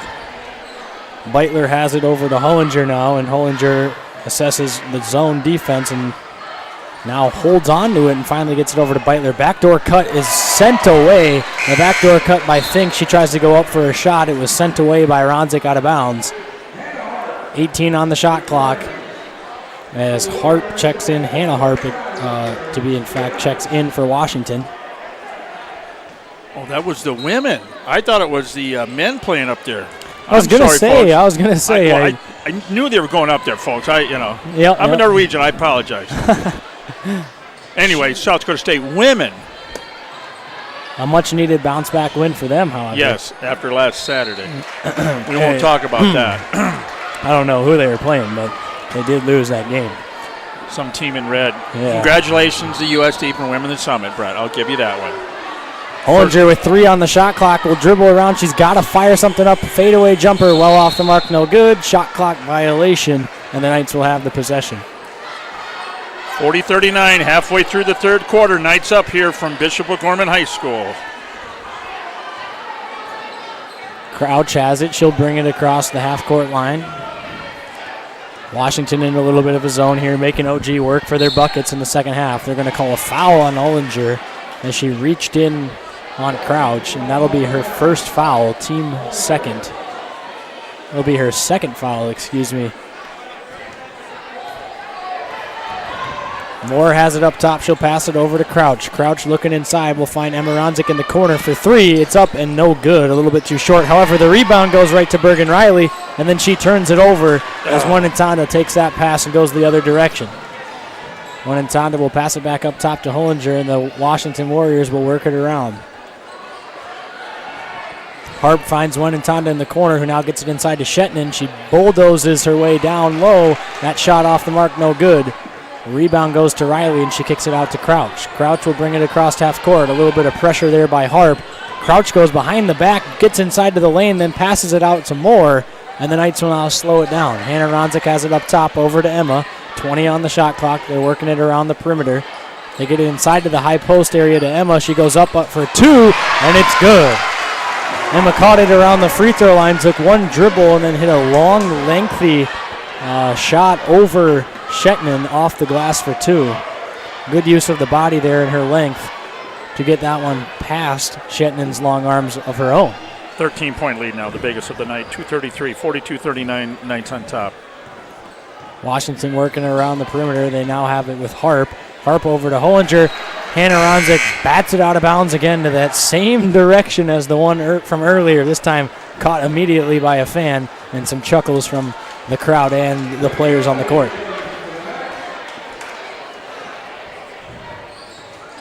Shetnin has it inside. Tough shot by Shetnin is good. She's got 12 on the night for Washington, and the lead is down to 11. That pass is stolen by Harp, then corralled by Moore at the top of the key. Near the half-court line, Moore grabbed it. Now Ronzik will fire a tough step-back jumper. No good. Rebound goes to Fink. Fink will push all the way up the floor to Harp. Nearly threw it out of bounds. Harp extended her arms and got that one before it went out of bounds. And now there's a commotion on the ground. Finally, the ball winds up in the hands of Fink. Fink tries to pass it inside to Shetnin, and they're going to call Emma Ronzik with a hold. Oh. So the ball was bouncing around. It was in Harp's hands, Brooklyn Harp to be exact. It was then thrown up near half court where Hannah Harp jumped to the floor on it And then there was about 3 bodies rolling around on the ground, bouncing around between the 3 of them, ended up in Fink's hand. She then threw it all the way from half court down low to Shetnan and got a foul drawn on Emma. Shetnan now has it inside on the right block. She bulldozes her way in for 2. Good use of the body there, lowering a little bit of the shoulder, but not too much for an offensive foul to go up for 2. Reagan Riley has it in the right corner for O'Gorman. She dribbles around, passes it to Hannah Ronzik. Hannah Ronzik with 20 on the shot clock gets it inside to Emma. Emma will turn over the left shoulder with a spin. Tough shot, off the mark, no good. Rebound bounces around, and it's going to wind up in the hands of the Warriors. Washington will now take it from out of bounds as it was knocked out by OG at the last second. Washington brings in 3 players, 42 Gabby Reck, Hullinger's back in, and Beitler just came in. Thank you. Harp passes it to Hullinger, who now has it on the right wing. She'll pass it back to Harp, and they'll work it around the perimeter. Hullinger back to Harp and playing a little back and forth over there as they're trying to get it inside the one in Tonda near the high post. However, Hannah Ronzik doing a good job of denying that. That 3 by Hullinger is no good. Rebound corralled by Moinintonda, and then they're going to call Bergen Riley with a foul from the ground. She got knocked to the ground and then tried to reach up for the ball and knock it out of Moinintonda's hands, and she got called for the foul. 3rd team foul for O'Gorman so far in this half. Beitler left alone in the left corner. Her 3 is good. Oh! Just like that, they're back in it. A little bit of miscommunication, and Beitler was wide open on the inbound pass, and she made the Knights pay for it as she buries the corner 3. 2-second difference between shot and game clock in the 3rd quarter here. 25 on the game clock, now 20 on the shot. Hannah Ronzik passes it to Reagan in the corner. Her 3 is up and good. She buries a 3 from the corner, and the Knights have a 9-point lead. Hullinger will bring it up across half court. Pushing the pace. They got to get a shot here. 8 seconds on the clock. Moinintonda has it up top. She'll go by herself. 4 seconds, 3 seconds. Pull up by Moinintonda from way downtown. No good, off the mark to the left. And that'll do it for the 3rd quarter. So the Lady Knights lead 45-36 at O'Gorman High School over the Washington Warriors. Stick around for the 4th quarter. You're listening to Real Presence Radio Network. At McGuire Iron, we protect and store quality water for people and communities across the country. We are family owned and operated and have been building and maintaining America's water tower infrastructure for over 100 years. We pride ourselves on using faith principles in our business practices every day. This deep faith in the church is why we support the Bishop O'Gorman Catholic School System. From all of us at McGuire Iron and the Jones family, we wish all O'Gorman students and student athletes good luck this year. Did you know you can listen to the RPR network when you're on the go? Just search for Real Presence Radio in your app store. Listen live to any station across the network at any time, so you can stay connected to your local community from wherever you are. Plus, if you miss a program, the Real Presence Radio app is your one-stop shop for local and national podcasts, including our signature show, Real Presence Live.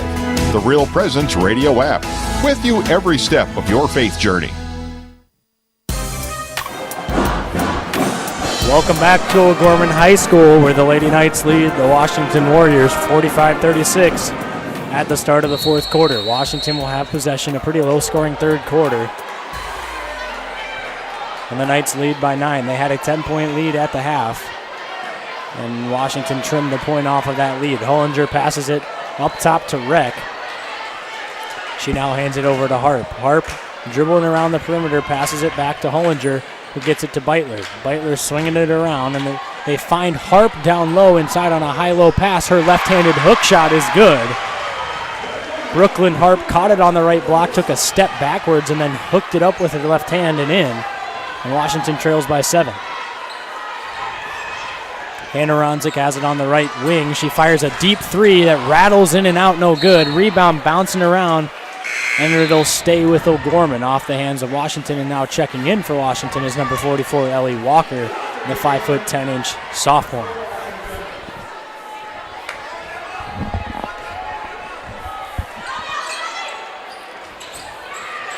Inside is Hannah Ronzik as her first shot attempt's no good. She gets her own rebound, goes up off glass for 2 and is fouled. Got the shot to fall, and she'll head to the line for an and 1. Way to stay with it. Way to stay with it to bring that up like that. Drive of determination by Hannah Ronzik. Wow. Ronzik heads to the line here for her free throw. It's around and out, no good.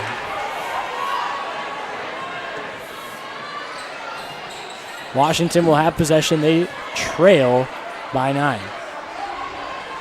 Hollinger up to Beitler. Beitler over to Walker now. Walker will try to force a pass over to Hollinger. It was nearly too high for her, but Hollinger corralled it, and now Hollinger has it. She'll dribble inside, pass out to Walker, who has it in the corner. Pass back to Hollinger, and she's fouled by Izzy Moore. So Moore will pick up her 3rd foul now, 14th foul of the game. With 6:49 left in the 4th quarter, the Knights lead by 9, 47-38. Walker has it in the corner. They have a fresh 35-second shot clock now, and they work it around up top. Walker looking inside to Shetton, will pass it up top to Beitler. Top of the key, 3, around and in. Around and in. Nearly going to say out as that bounced very hard off the back iron, back off the front, straight up off the backboard, off the back of the rim and back in. About 3.5 bounces there, and it went down. The lead is cut to 6 as the Washington student section giving a defensive chant here. Moore dribbles inside, passes it all the way over to Hannah Ronzik, who somehow saves it from going out of bounds. It winds up in the hands of Emma, and a timeout by Colesgrud and the Knights. Oh, good heads up there. So they'll save the possession here. It's going to be just a 30-second timeout. That right there, folks, some people will say that, ooh, that's a waste of a timeout, but that is absolutely false, as you could kind of feel the momentum shifting into the hands of Washington, and if they would have got that loose ball there or forced a jump ball, the possession would have the momentum would have continued right into the Washington's hands. Then now Gorman calls a quick timeout to kind of calm down and reevaluate what's going on here in this quarter, slow things down, and hopefully get a good possession. You know, you feel it. You can see it. We're up by 13. Now it's down to 6. So I mean, it's like you can feel it and you can see it. Washington's it's starting to come back into this, and that's where you can't. You gotta. Ronzik inbounds to Moore. Now she'll get it up top, and she turns around and hits a fadeaway free throw line jumper. Emma Ronzik now has 18 on the night for the Lady Knights, and they lead by 8. So that possession did count. Beitler over to Harp, whose 3 is well off the mark. Saved by Moinantanda. She throws it back in. That hit the backside of the backboard and out of bounds. So it'll be Knights' possession. 5:51 to go in regulation. 49-41. Knights on top. Crouch brings it across half court for O'Gorman. She'll pass it over to Hannah Ronzik. Now back to Crouch and over to Moore. Moore has it on the left wing. They pass it back to Crouch, who will now dribble inside. Passes back to Emma Ronzik. Step back 3 from the right wing. No good. Rebound bouncing around. They're going to call Moore with her 4th foul. That 3 from Ronzik had absolutely no spin whatsoever on the ball. It looked like a straight knuckleball right at the basket, and it was no good. And now Moore picks up her 4th foul. And he's going to leave. Izzy's coming out. Yep. Reagan started coming out. So we have the both sets of sisters, the Rileys and the Ronziks, and Ellison Crouch in now for the Knights. Washington will bring it across half court. That's Fink now over to Wenentanda in the corner. Passes it all the way back to the other corner to Beitler, and now they're working it around the perimeter again. Harp thought about a 3, gets it to Beitler, another extra pass, and a lot of good defensive recoveries here by O'Gorman. That shot by Moinantanda, no good. Now they're going to call a foul on Hannah Ronzik as she tried to reach in and rip it out of Moinantanda's hand. So Washington threw it around the perimeter for about 15 seconds there, and every extra pass O'Gorman was recovering just in time to make sure that there was no shot attempt. Beitler now back and forth hot potato action from Washington, and they still haven't had an opportunity to shoot it. Now they finally get a corner 3 from Fink. It's no good. Rebound goes to Reagan Riley. Riley will slow things down and get it over to Emma Ronzik. Emma passes over to Hannah, and Hannah has it up top. Now it's in the corner to Allison Crouch. She'll go off the dribble. She's going to be fouled by Fink as Fink held her.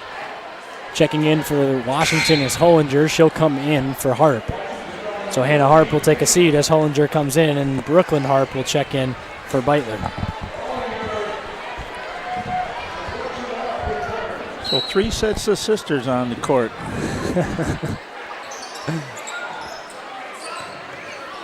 Emma Ronzik has it at the top of the key. She passes over to Hannah. A little miscommunication there by the sisters as they shrug it off at each other. It was out of bounds off of Gorman. It'll be Washington ball.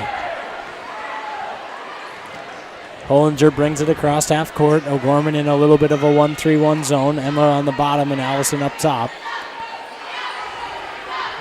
Washington works it around. They fire a full cross-court pass out of bounds. Thrown away by Monintonda. Just like the boys' game in Lincoln, isn't it? Absolutely. Both of them throw it out of bounds back to back. A couple Roosevelt boys players are here in attendance watching this one. Right behind the Lady Knights bench getting ready for that boys' game. Roosevelt and O'Gorman's boys are notched together for that 3rd and 4th place spot. Back to the game here. Hannah swings it over to Moore. Moore over to Reagan Riley in the corner. Thought about a 3. Tried to get it inside to Bergen. Now we'll pass it. Full cross-court pass. Winds up through the hands of Moore. And now it's going to be out of bounds on Moore. So it was through the hands. It stayed in bounds for about a half a second. She reached over and tried to grab it. Colesgrud tried to get a timeout. He did. That's what I was pointing to. So Washington has it down 8, 3:44 left in the 4th quarter. Hollinger will step into a 3 from the right wing. It's too short, no good. Rebound batted out and into the hands of Hollinger. She goes for a step-through move, off glass for 2. How did she do that? Hollinger, only 5'4", slices and dices her way in for a layup. And now a timeout by O'Gorman. Yep.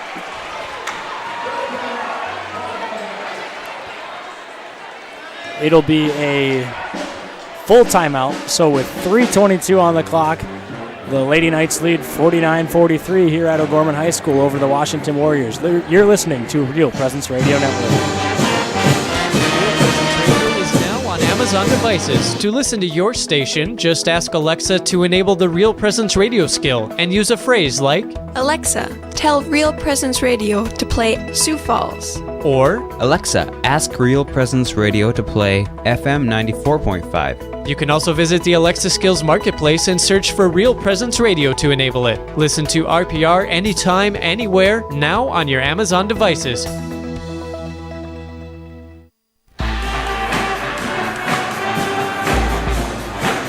Welcome back to O'Gorman High School, where the Lady Knights lead by 6 over the Washington Warriors with 3:22 left in the 4th quarter as the band is in full force to our left. Okay, big factor. Izzy Moore's got 4 fouls here with 3:22 to go in the ball game. She's got to play heads-up basketball, smart basketball. Izzy is in now for O'Gorman. It's going to be Moore, the Rileys, and the Ronziks. Hannah Ronzik will dribble around and use an Emma Ronzik screen. She comes off the screen, passes over to Moore. They try to force it inside to Emma. Emma has Shetnin on her. She turns over her right shoulder. Tough move inside, no good. Rebound Shetnin. Shetnin passes to Monintonda, and Monintonda will pull it back out up top. Hollinger has it at the top of the key, over to Monintonda. Washington working it around the perimeter. The zone defense denying anything inside to Shetnin. Now they throw it away. Izzy Moore in transition. Swoop under, and it's good. Coming from the left side, swooped over to the defender, and then came back underneath from the right. Got the layup for 2. Harp has it in the left corner. Gets it to Monintonda. Had it stolen away from behind by Hannah Ronzik.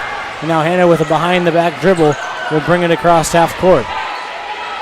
Hannah one-on-one with Hollinger, decides to pass it over to Moore. Moore gets it inside to Ronzik, Shetnin on her. Moore, again, Ronzik turns over the right shoulder. This time she's fouled by Shetnin. So the first time she did it, Shetland played good defense this time. Shetland fouled her. And Emma wanted that, didn't she? You Absolutely. being a former player, you know what I'm talking about. So Ronzik will head to the line here for 2 free throws. It'll be a full timeout for Washington here before the free throw. So with 2:13 left in the fourth quarter, the Lady Knights lead by 8, 51-43. You're listening to Real Presence Radio Network. Value Visor helps people and businesses discover, improve, and get the value from their businesses. With multi-certified valuation and mergers and acquisition advisors, they understand the complexities of valuations and negotiating in the mergers and acquisitions marketplace. For more information, you can contact Jameson Rounds, managing partner of Value Visor, at 605-370-6931 or online at valuevisor.com. Real estate through Murphy Business, Dakota Lakes. Welcome back to O'Gorman High School, where Emma Ronzik is getting ready to shoot 2 free throws after this timeout. The Knights lead by 8 with 2:13 left over the Warriors. Each team with 2 timeouts. O'Gorman's got 6 fouls, Washington Warriors 5. So we got Gorman has 1, Washington has 2, 2:13. Knights up by 8. Emma gets ready to step up to the line, where she's an 80% free throw shooter on the season for the Lady Knights. Emma's first of 2 is up and around and out, no good. So her first free throw in and out of the rim, no good. She's got 18 on the night to lead all scorers. Her second free throw is up and good. She's 3 for 4. The lead is back up to 9. Washington's going to have to get some buckets and get them pretty quickly here to get right back into this one. Hollinger over to Wanentanda. Wanentanda will dribble inside, kick it out to Harp, who thought about a 3 and now has it in the corner. Looking around, fires it up to Hollinger. It's stolen away by Moore. Moore dribbling inside. Tough turnaround around the rim and no good. Rebound Wanentanda. Washington will push. Wanentanda looks like she was about to pull up for a 3, decides to pass out of it. Beitler has it on the right wing. They trail by 9. Beitler inside finds Harp in the corner before it was knocked out of bounds by Hannah. If she'd have made that, the nail was starting to go in. Absolutely. Beitler has it over to Harp. She takes a 3 from the left corner. It's a little bit off the mark, no good. Rebound inside by Wanentanda. Her shot is blocked. Shetland grabs the rebound and then goes up and gets fouled. So 2 offensive rebounds there, and will send Shetland to the line now, where she has not missed from the line tonight. And Reagan Riley picks up her second. Shetland on the season is shooting 64% from the free throw line. And her first free throw is no good. She heard you. She did. The demons in her head there from the O'Gorman announcers. A 32, Hannah Harp, the freshman, is going to be checking in the next dead ball. Shetland receives the ball from the ref, dribbles it 3 times, spin of the hand, and it's up and good. So Shetland makes the last of her 2 free throws. In for the Warriors is Harp for Shetland. 1:27 left. Lady Knights lead by 8.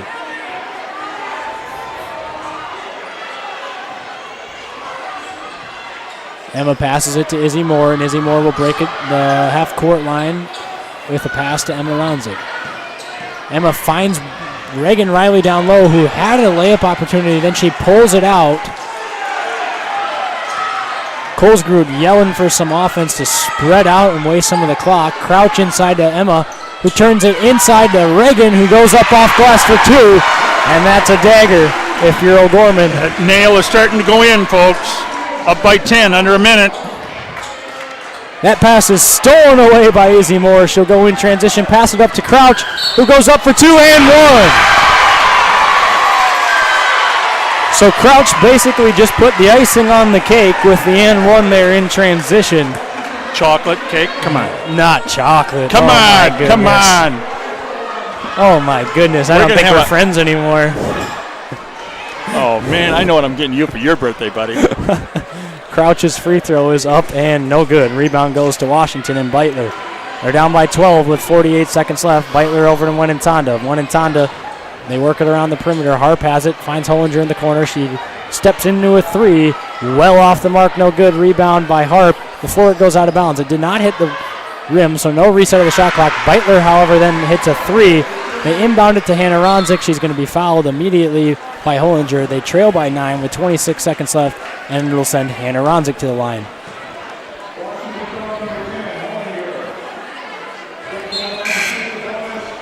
Hannah is a 77% free throw shooter on the season. Okay, and now Washington will bring out Winnentonda and Hollinger. Maybe we'll give a chance for the Knights to bring out their seniors. And that's what Colzer did. He put Sophanese Nielsen back into the game. So Washington will, that free throw no good by Hannah, by the way. Washington will come in transition. They fire a three from the corner by Harp. It's off the mark, no good. Rebound goes to Ronzik. Ronzik will go off the dribble. She was nearly fouled. And now they'll just hold it out.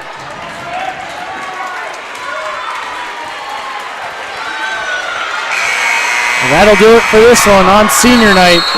The O'Gorman Lady Knights get a 56-47 victory over the Washington Warriors at O'Gorman. As you can hear the band playing loud in the background, we've got Game 2 of the doubleheader coming your way after the break. You're listening to Real Presence Radio Network.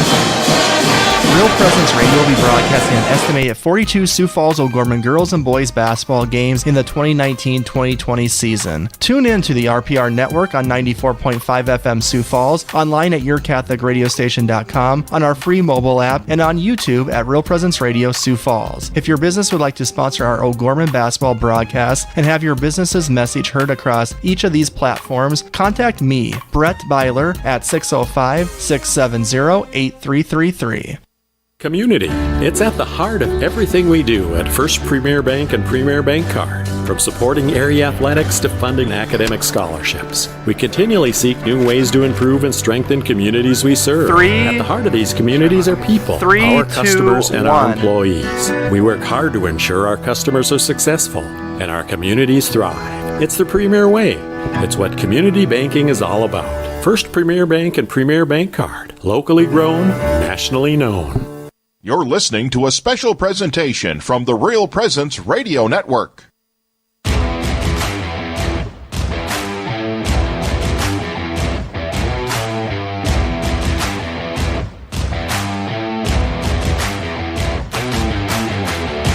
On Real Presence Radio, welcome to the Knights Game Day Show, sponsored by First Premier Bank Card. Welcome back to Sioux Falls Bishop O'Gorman High School. Our Game 2 of the doubleheader, featuring the boys now playing Sioux Falls Washington, 11-7 on the season, winner of the 8 of their last 10 games against number 4 ranked Sioux Falls O'Gorman, which is 13-6 on the year. Again, I'm Dan Johnson, along with my partner here in crime, Isaac Struck. O'Gorman Knights boys ended their two-game losing streak with a 62-55 road win in Sioux Falls Lincoln Tuesday night. Okoye had 23 points for Kerr High, 22 off the bench for Arcade Moffett, who had 6 for threes.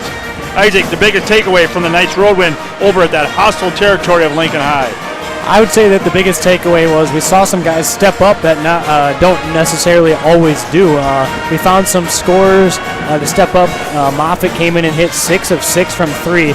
And that was an impressive game because Cartwright was sidelined early with some foul trouble. They had to battle through some adversity, a really physical Lincoln team.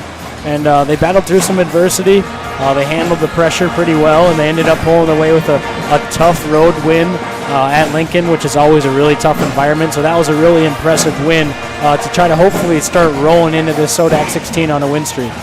Okay, Washington Warriors is a completely different team in regards to how they're playing now. You know, we played them back in January 16th. The game, O'Gorman won 61-45. The Warriors are gone 8-2 since that ball game, coming off a 65-56 road win against Mitchell. Of course, Mitchell came in here a week ago and won 65-56. You know, how is that? Here you got two different teams. You know, it's very, you know, Washington's a very well-coached team.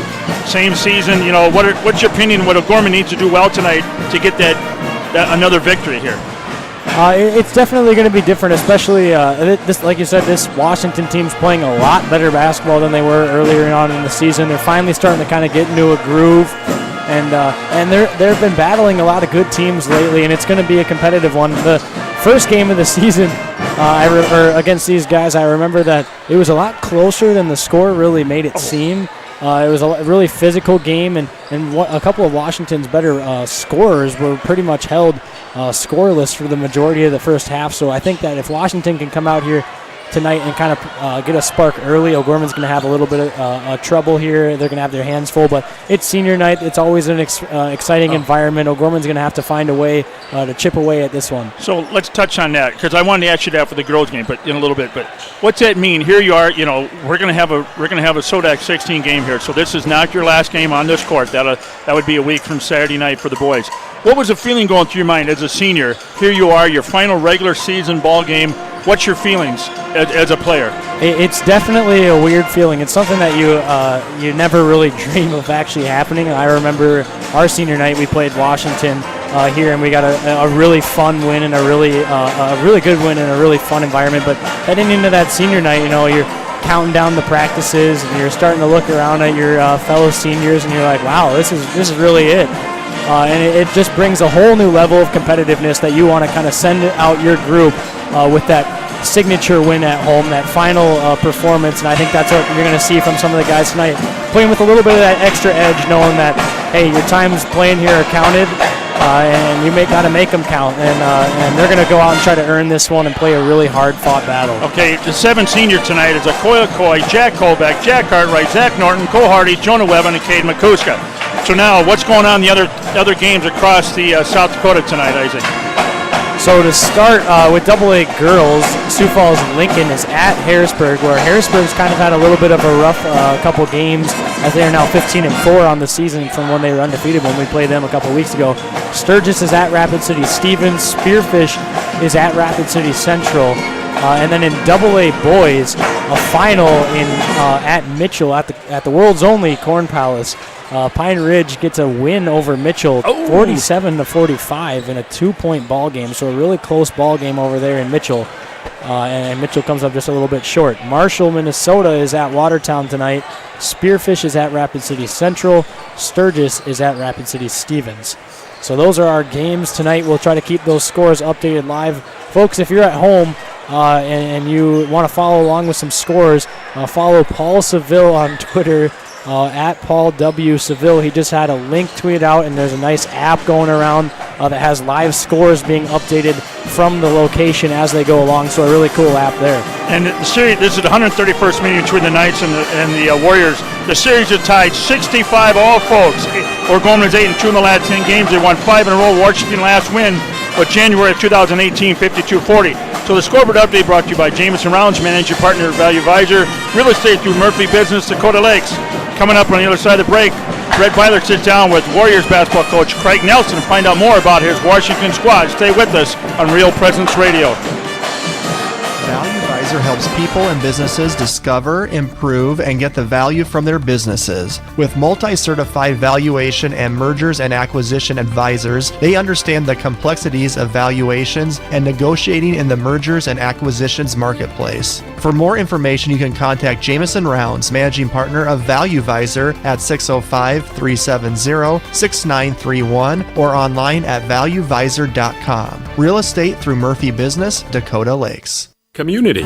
It's at the heart of everything we do at First Premier Bank and Premier Bank Card. From supporting area athletics to funding academic scholarships, we continually seek new ways to improve and strengthen communities we serve. At the heart of these communities are people, our customers, and our employees. We work hard to ensure our customers are successful and our communities thrive. It's the Premier way.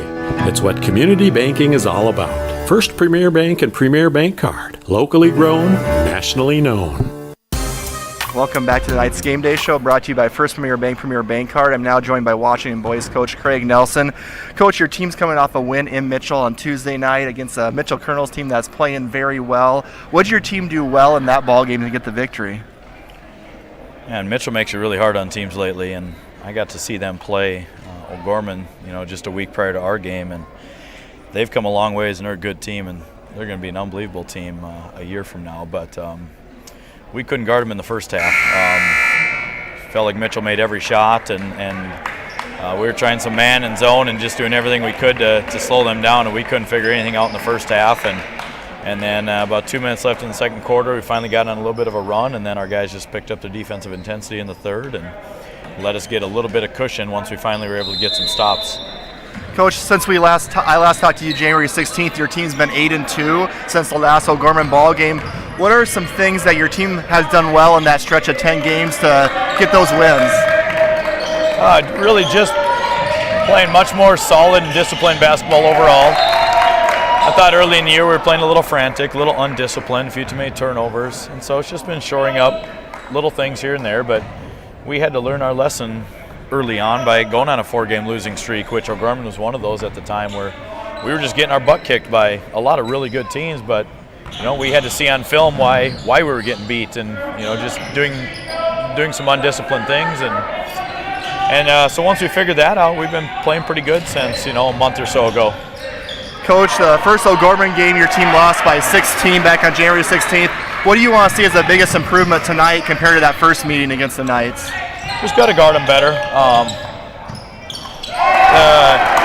The Knights shot really well that day.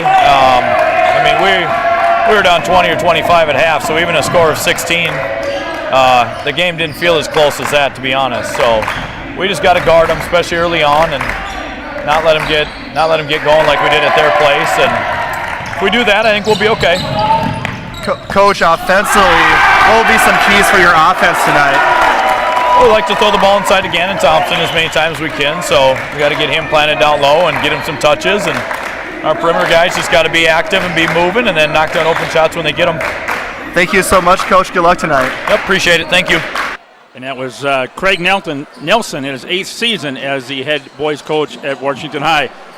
Coming up next after the break, Brett Byler sits down with Derek Roby as he tells us how he's going to have his team ready to take on the Washington Warriors as the game day show continues on Real Presence Radio. Pregnant, one word, many emotions. Sioux Falls Catholic Family Services is ready to support you by providing free and confidential counseling to birth parents regardless of faith or ethnic origin. For more information, to speak with a pregnancy counselor, or to schedule an appointment, call Catholic Family Services at 605-988-3775 or email cfs@sfcatholic.org. This is Mark Konzemius. In 1987, Bishop Paul Dudley and a group of business leaders started the Catholic Community Foundation for Eastern South Dakota to help raise, manage, and distribute God's gifts as determined by donors' intent. We continue to grow their vision and legacy of faith. Many choose the Catholic Community Foundation for their charitable giving because of our commitment to Catholic moral and social values. Learn more about the Catholic Community Foundation. Visit ccfesd.org.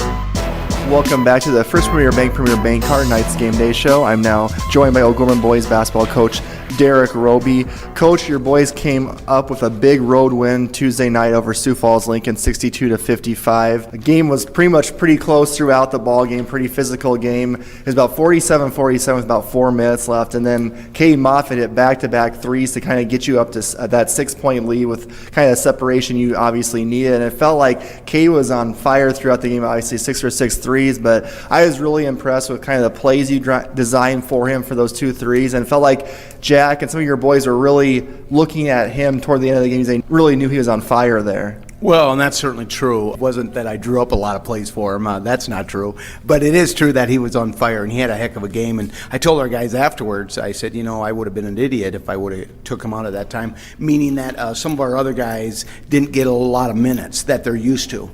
And I said, guys, you just have to, your turn's still coming. It was just one of those nights for, Cade Moffitt. So he caught fire. He certainly won the game for us, I thought, coming in and giving us a huge spark, 6 for 6 from the 3-point land, and he really played well. So thankful that he was wearing, our color uniform, I guess. What did you like the most about Okoye's play last night? Well, for starters, he stayed out of foul trouble. He didn't have a foul until the very end of the game. That's a fun game for Coy because he has a lot of buddies that are across town and in the Lincoln district as well. So, there's a lot of jawing back and forth between him and Ladd, for instance. Fun game for him. I thought he did some nice things. There again, I think sometimes we get caught up in watching him. Coy really stepped up his game the other day and, came ready to play and he made some big shots. Now, Coach, let's move to your opponent tonight, Sioux Falls, Washington, a team that's 11-7 right now, coming off a win in Mitchell on Tuesday night by 9 points. They're 8-2 since we played them on January 16th, so they're really struggling going into the game against us. We beat them pretty good at Washington High School. Watching them over the last stretch of games, what do you see as Washington's biggest improvement back from January 16th to tonight, basically? Well, I tell you, the biggest fear I have is because we handled them so well, a month ago when we were playing them. We just couldn't do anything wrong that night and kind of caught them off guard. And it was just a really lopsided game. I think they would say that too, but it's not going to be like that tonight. They're a very well-coached team. They're playing extremely well right now.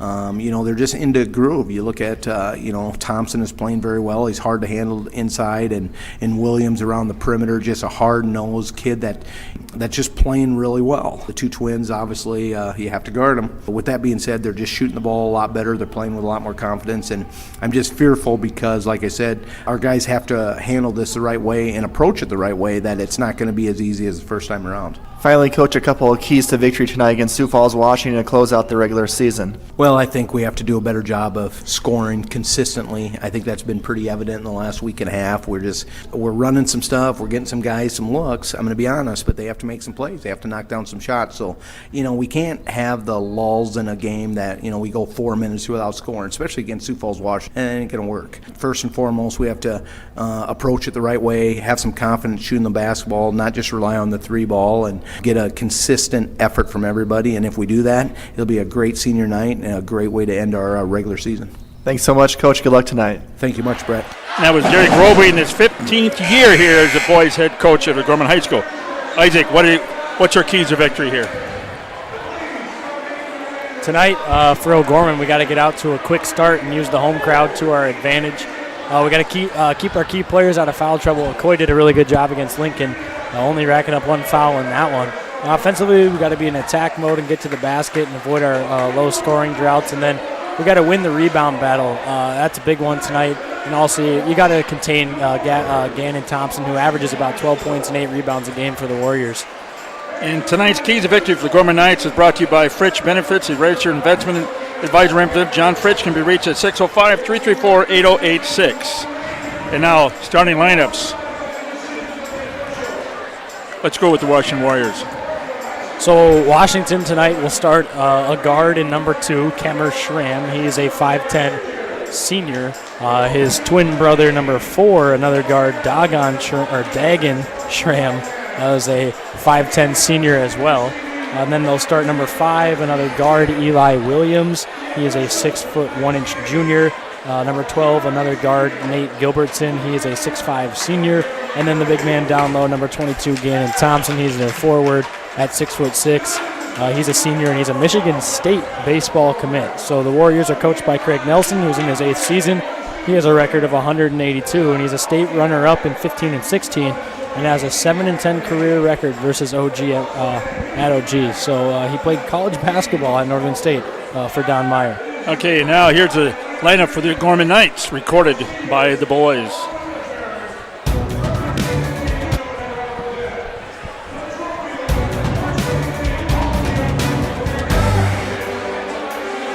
Jack Carr, number 10, 6'4", senior point guard. Zach Norton, number 13, 5'11", senior guard. Coy, number 3, 6'6", senior forward. Cade McCuska, 34, 6'5", I'm a senior and a center. Reese Arbogast, number 15, 5'8", junior guard. And that was the starting lineup for the Knights are coached by Derek Roby in his 15th year. His record 254, 105. And so tonight's Sioux Falls O'Gorman Game Day show has been brought to you by First Premier Bank, Premier Bank Card. First Premier Bank Card are proud sponsors of Sioux Falls O'Gorman Knights. First Premier Bank Card, locally grown, nationally known. As we introduce the seniors, we're going to take a break, and we'll be back for the tip-off of the second game here, the O'Gorman Knights versus Washington Warriors. Stay with us on Real Presence Radio. Hi, John Fritch Benefits. The people we work with have two goals. Number one, they don't want to run out of money. Number two, whatever is left, they want it to go to the people they love. Could be issues like Social Security claiming, Medicare choices, even asset allocations for your 401k, or you may want to treat your church like one of your children. If you want to talk about any financial issues, you can call me, John Fritch, 334-8086. Investment advice offered through IMS Wealth Management, an SEC registered advisor. Community. It's at the heart of everything we do at First Premier Bank and Premier Bank Card. From supporting area athletics to funding academic scholarships, we continually seek new ways to improve and strengthen communities we serve. At the heart of these communities are people, our customers, and our employees. We work hard to ensure our customers are successful and our communities thrive. It's the Premier way. It's what community banking is all about. First Premier Bank and Premier Bank Card. Locally grown, nationally known.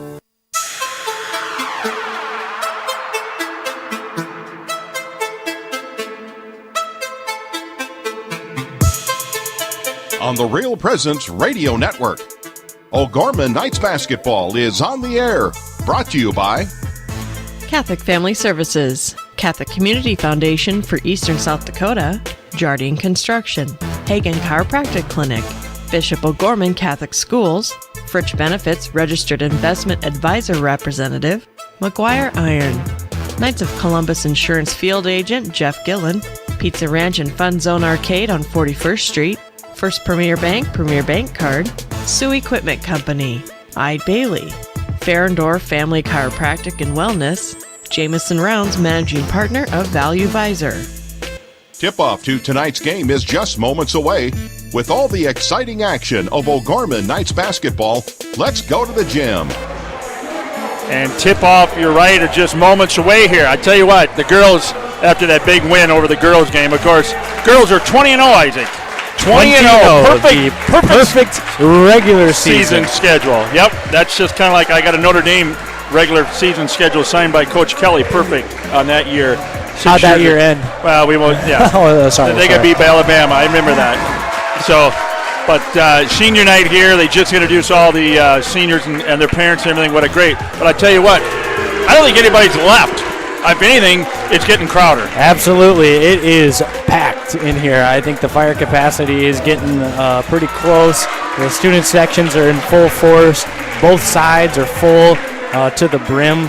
And the environment has been great so far. And it's pink night for Washington. A lot of them in their pink shirts over there. Their student body right behind their team.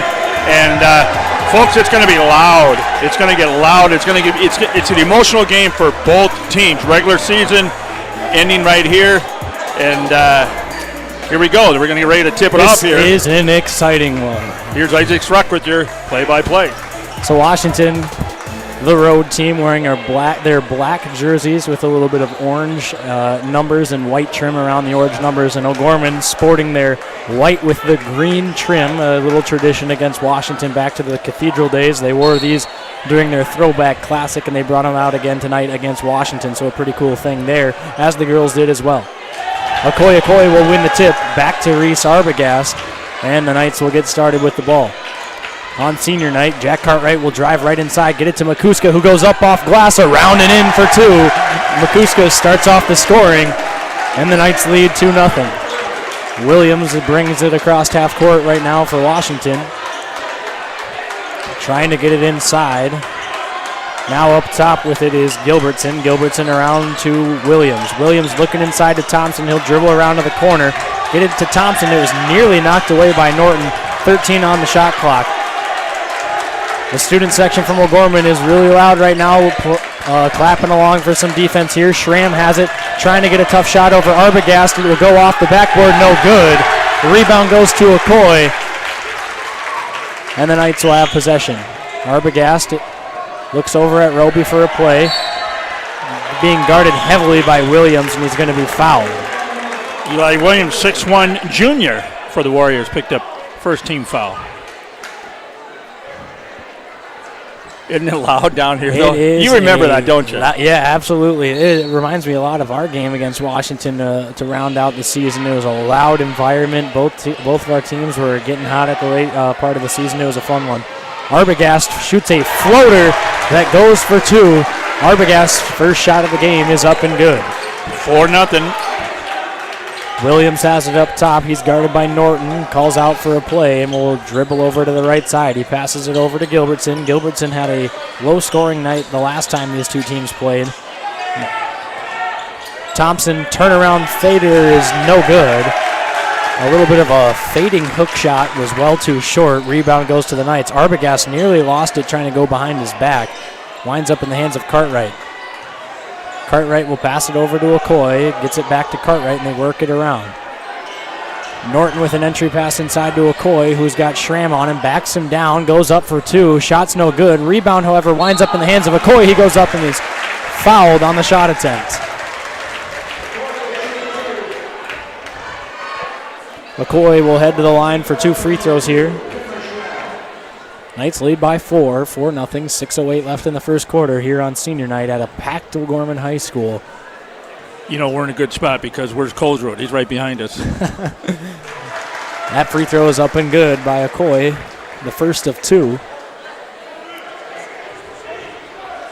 Okoye dribbles it twice, now a third time, bend to the knees. Free throw is up and good. So Okoye buries both free throws, and the Knights lead by 6.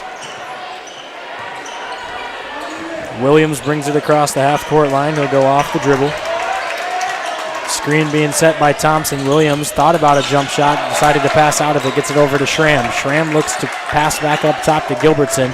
Gilbertson takes a 3 from the top of the key. That one well off the mark, no good. Rebound winds up in the hands of Schramm, who goes up for 2. That was Dagan Schramm. Shot was a little ugly from the top of the key. Bounced awkwardly off the back of the rim and backboard. Kind of hung around for a second. Schramm grabbed it and went right back up with it. Cartwright has it on the right wing. A defense chant rings out from the Washington student section as Okoye buries a 3 from the left wing. The Knights off to a hot start offensively. They lead by 7.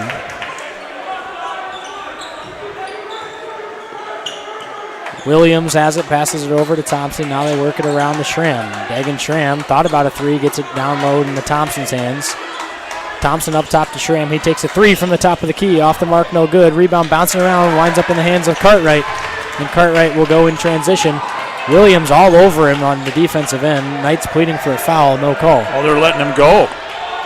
Wow. Norton has it on the left wing. He takes a 3. That one's well off the mark, no good. Rebound goes to Okoye, who passes it up to Cartwright. Cartwright back to Arbogast, who fires a 3 from the wing. In and out, no good. Rebound goes to Thompson.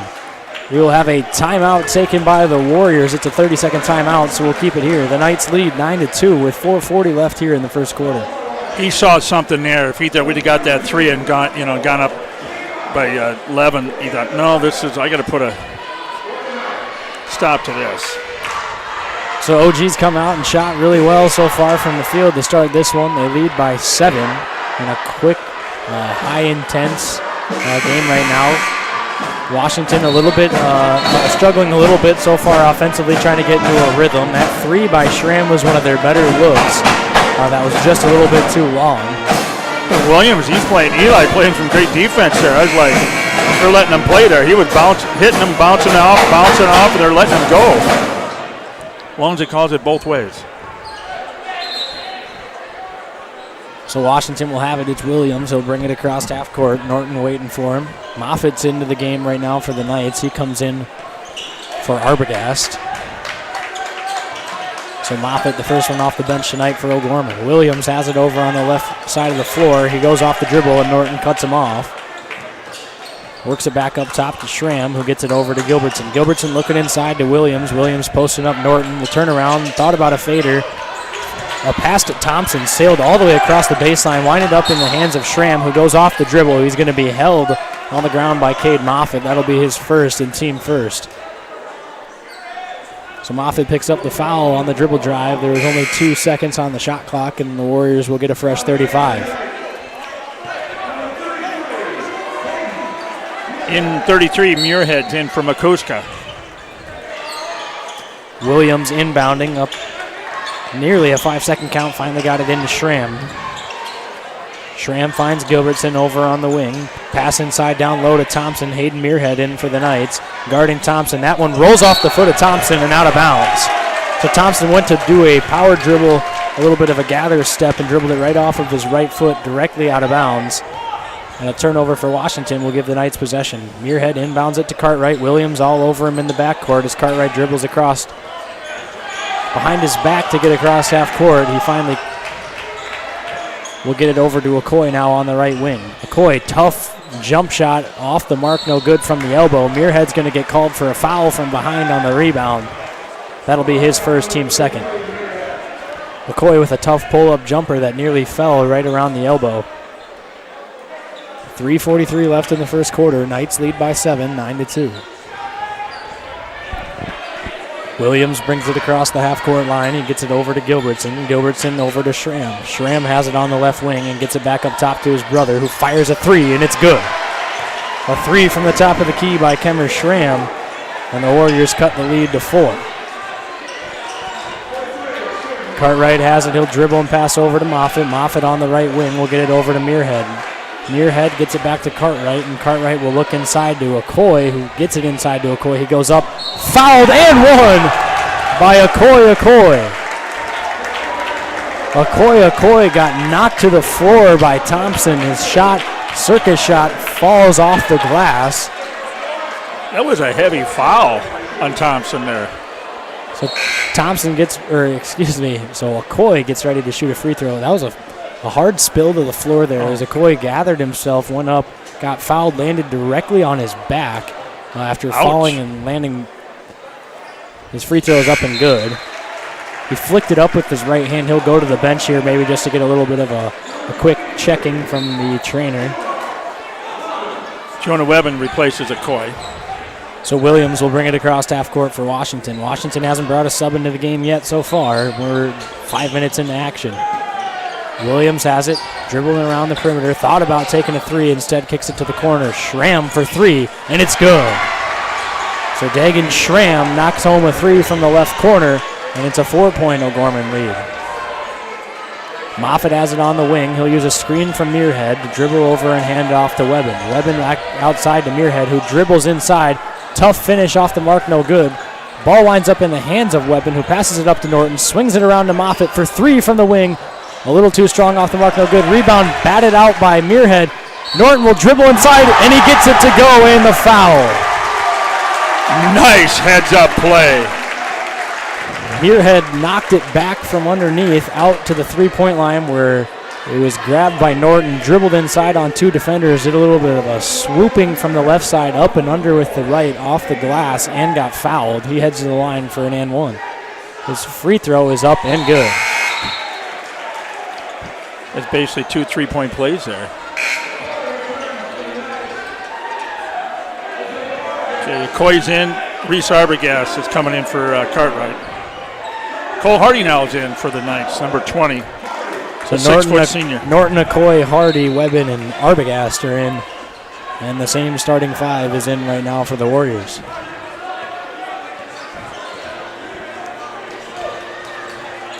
Williams gets it over to Thompson now, and back to Williams on the right wing. Looked inside for Schramm for a moment, and now passes it over to the other Schramm. Schramm takes a three from the top of the key. That one's off the mark, no good. Rebound goes to Okoye, and now Arbogast has it and will push in transition. Arbogast to Webben over on the baseline. Webben has it, now will dribble up top and hand it off to Norton. Norton will dribble inside, kicks it out to Hardy, who has it on the right corner. He'll go off the dribble, turn over, and hand to Arbogast. Arbogast has it up top over to Norton and looks inside to Okoye, who now pulls it out to the three-point line. They're working it around the perimeter, and now Hardy's three attempt is well off the mark, and Arbogast gets a rebound. The small Arbogast goes up and skies to the boards for that one. Now Hardy's shot is blocked. So a tough possession there for the Knights offensively, and Washington will have possession.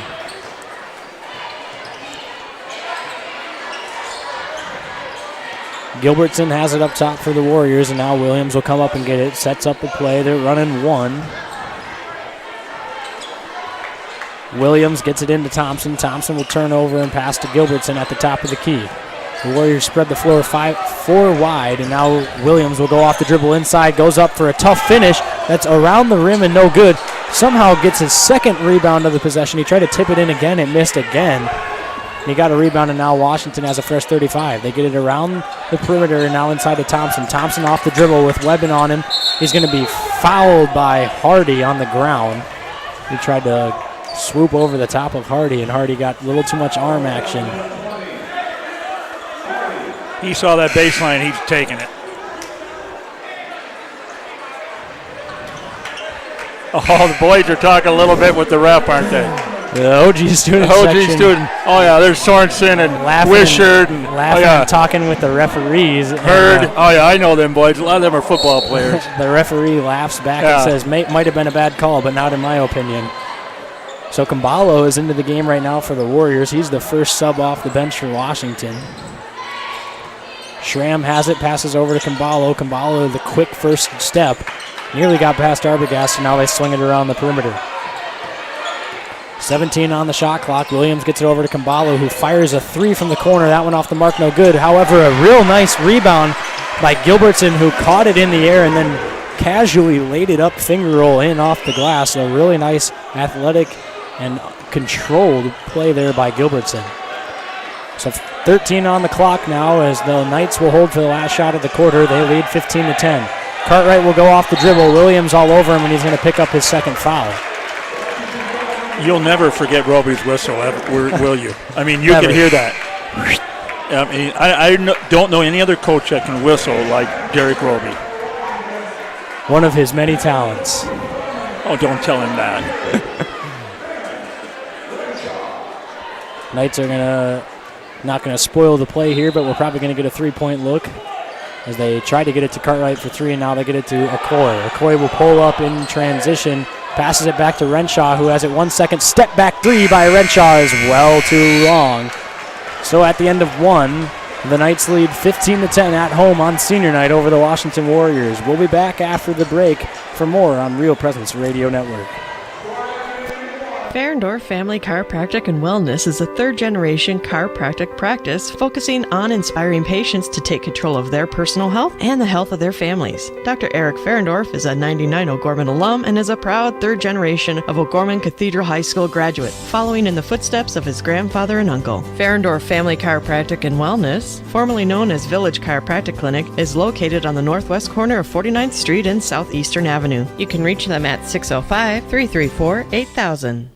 Real Presence Radio will be broadcasting an estimated 42 Sioux Falls O'Gorman girls and boys basketball games in the 2019-2020 season. Tune in to the RPR network on 94.5 FM Sioux Falls, online at yourcatholicradiostation.com, on our free mobile app, and on YouTube at Real Presence Radio Sioux Falls. If your business would like to sponsor our O'Gorman basketball broadcast and have your business's message heard across each of these platforms, contact me, Brett Byler, at 605-670-8333.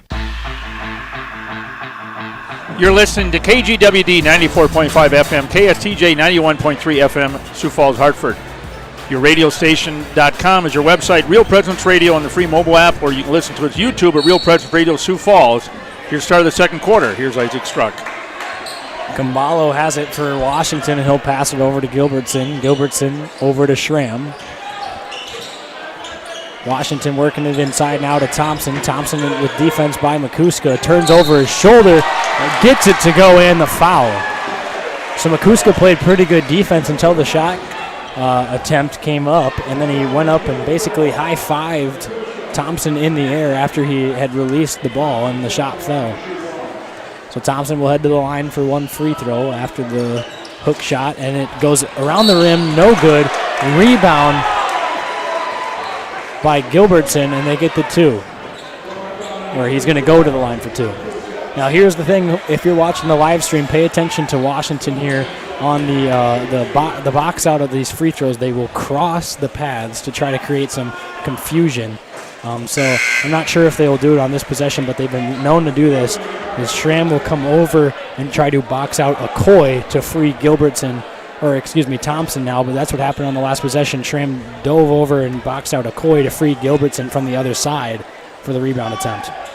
They do it again. Yep. And Thompson. And Washington's known for that. Washington gets the free throw to fall. So 15-14, Knights lead. Norton has it. He'll dribble up the court and pass it over to Cartwright. Cartwright has it at the top of the key. The Knights will set up in a quick hit here. Norton has it on the right wing. Will use a screen from McCoy. Passes it back to McCoy, who fires it all the way over to the other corner where Renshaw is standing alone. Catch and shoot three off the mark, no good. Rebound goes to Washington. Schramm has it in the corner over to Thompson. Thompson will go off the dribble inside. Tough hook shot by Thompson's around and in. So the Warriors now lead by 1, 16-15. 6 unanswered to start the quarter. First lead for the Warriors. Renshaw has it on the left wing. He'll use a screen from Cartwright. He'll pass over to Norton. Washington with a little D up chant here. Their student section in full force tonight wearing the pink. They get the turnover by Okoye, and now Washington will come and throw it right away to Jack Cartwright. So Jack Cartwright will now have it for O'Gorman. He'll use a Webbins screen, dribble inside, pass it to the corner where Renshaw fires another three. This one too strong, again, no good. Renshaw's had 2 threes that were good looks, just couldn't get them to fall. Knights still trail by 1. Kambalo across half court. Gets it over to Gilbertson. Gilbertson will pass it over to Schramm. Nearly threw it away. Schramm got a fingertip on it and kept it in bounds. Kambalo has it on the left wing. Gets it inside to Thompson. Thompson, tough fadeaway shot, and he gets it over Webbin. Nice shot by Thompson. A really tough shot there by Gannon Thompson as he turned over the left shoulder and faded away over Jonah Webbin. Cartwright over. Now has it on the right wing. Washington student section getting involved early. Okoye will go off the dribble, spin over his right shoulder. Fadeaway shot is good by Okoye. And that ends the scoring drought in the second quarter for the Knights. They trail by 1, 18-17, 5:35 left in the second quarter. Thompson has it on the left corner. Fires a cross-court pass to Schramm, whose three is in and out, no good. Rebound by Renshaw, and he'll bring it across half court for the Knights. Up the left side of the floor, and he gets it up to Norton. Norton looking inside at a size advantage for Okoye on Kambalo. And Cartwright took a three instead, and it was off the mark, no good. That was a nice look. Kambalo will bring it across half court. Gilbertson has it now over to Schramm. Schramm has it on the left wing.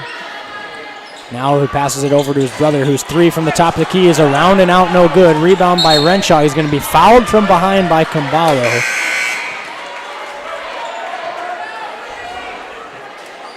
So Kambalo will pick up his first foul. It'll be the 5th team foul so far for the Warriors. Checking in for the Knights is Arbogast and your favorite, Cousin Eddie. Eddie Myler, the 6'6 junior, number 44, is in for the Knights. Good old Cousin Eddie. Oh, how many charges has he taken? I couldn't tell you. And he played offensive line in football all year, too. He was like on a state championship team, the O'Gorman Knights. So Washington brings in a couple subs as well. They bring in Akok Agur as well as Taj Tubols. Tubols, the 6'3 junior, and Agur, the 6'2 junior. Myler has it over to Arbogast. They get it inside now to Okoye. He passes it up top to Cartwright. Cartwright looks back inside to Okoye. 10 seconds on the shot clock. Okoye will go dribble, spin over the left shoulder, fadeaway shot, a little bit too short off the rim, no good. Rebound goes to Gilbertson. And Washington will control the possession now. They slow things down, looking to pass it around the corner. Kambalo will drive on the baseline. Gets a pass over to Schramm, who nearly traveled, and gets it inside to Gilbertson. Okoye on Gilbertson. Gilbertson will turn over his right shoulder. Tough shot off the mark, no good, but he was fouled by Okoye. So Okoye will pick up his first foul so far tonight. That'll send Gilbertson to the line for 2. 18-17, Warriors on top, 4:07 in the first half. Gilbertson's free throw is no good. He's a 58% free throw shooter on the season for Washington. Misses his first of 2. Williams checks back in for Washington. He comes in for Schramm. Gilbertson's second free throw on the way. That one's around and out, no good. However, the rebound's batted around and out of bounds by Washington. Nearly got an offensive rebound there. As you alluded to, that was a 9-2 run by the Warriors. So Arbogast has it now. He'll bring it across half court. He's got Camballo guarding him in the backcourt. Camballo with that quick step nearly took it away from Arbogast, where Arbogast controlled it. Norton has it on the right wing, looking inside to Muirhead. Will now dribble up top and get it over to Okoye. Okoye will go dribble inside. Nice up and over. Finishes off glass for two. Okoye brought it from his left side over the top of the defender, back into his right hand, and then he finished with the left off the glass to give the Knights a 1-point lead. Williams will dribble up top and hand it off to Gilbertson. Gilbertson has it at the top of the key. They get it over to Camballo now and work it around the perimeter to Agur. Agur over to Gilbertson, who fires a quick three over Okoye. That shot is no good. Rebound, however, goes to Williams. His shot is off the mark, no good, and then Gilbertson's going to come from behind and foul Muirhead, who grabbed the rebound. And we're going 1-1. That'll be the 17th foul on the Warriors, so that'll send Muirhead to the line for a 1-1. The crowd kind of quieted down there a little bit in the second quarter, Isaac. They went on a little bit of a scoring drought, and things got a little bit quieter.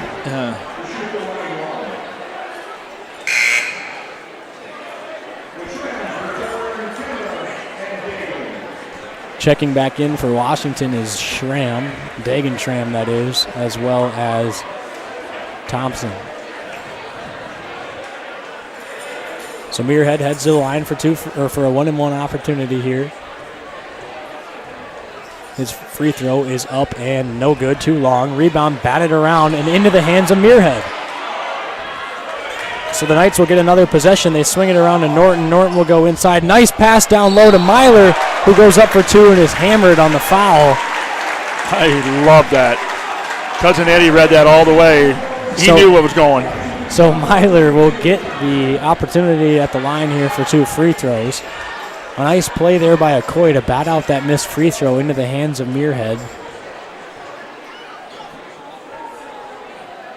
Myler's first free throw is no good, and then Norton on the same play dribbled down the right baseline and swooping under, had a really nice acrobatic pass inside to Myler, who then got fouled.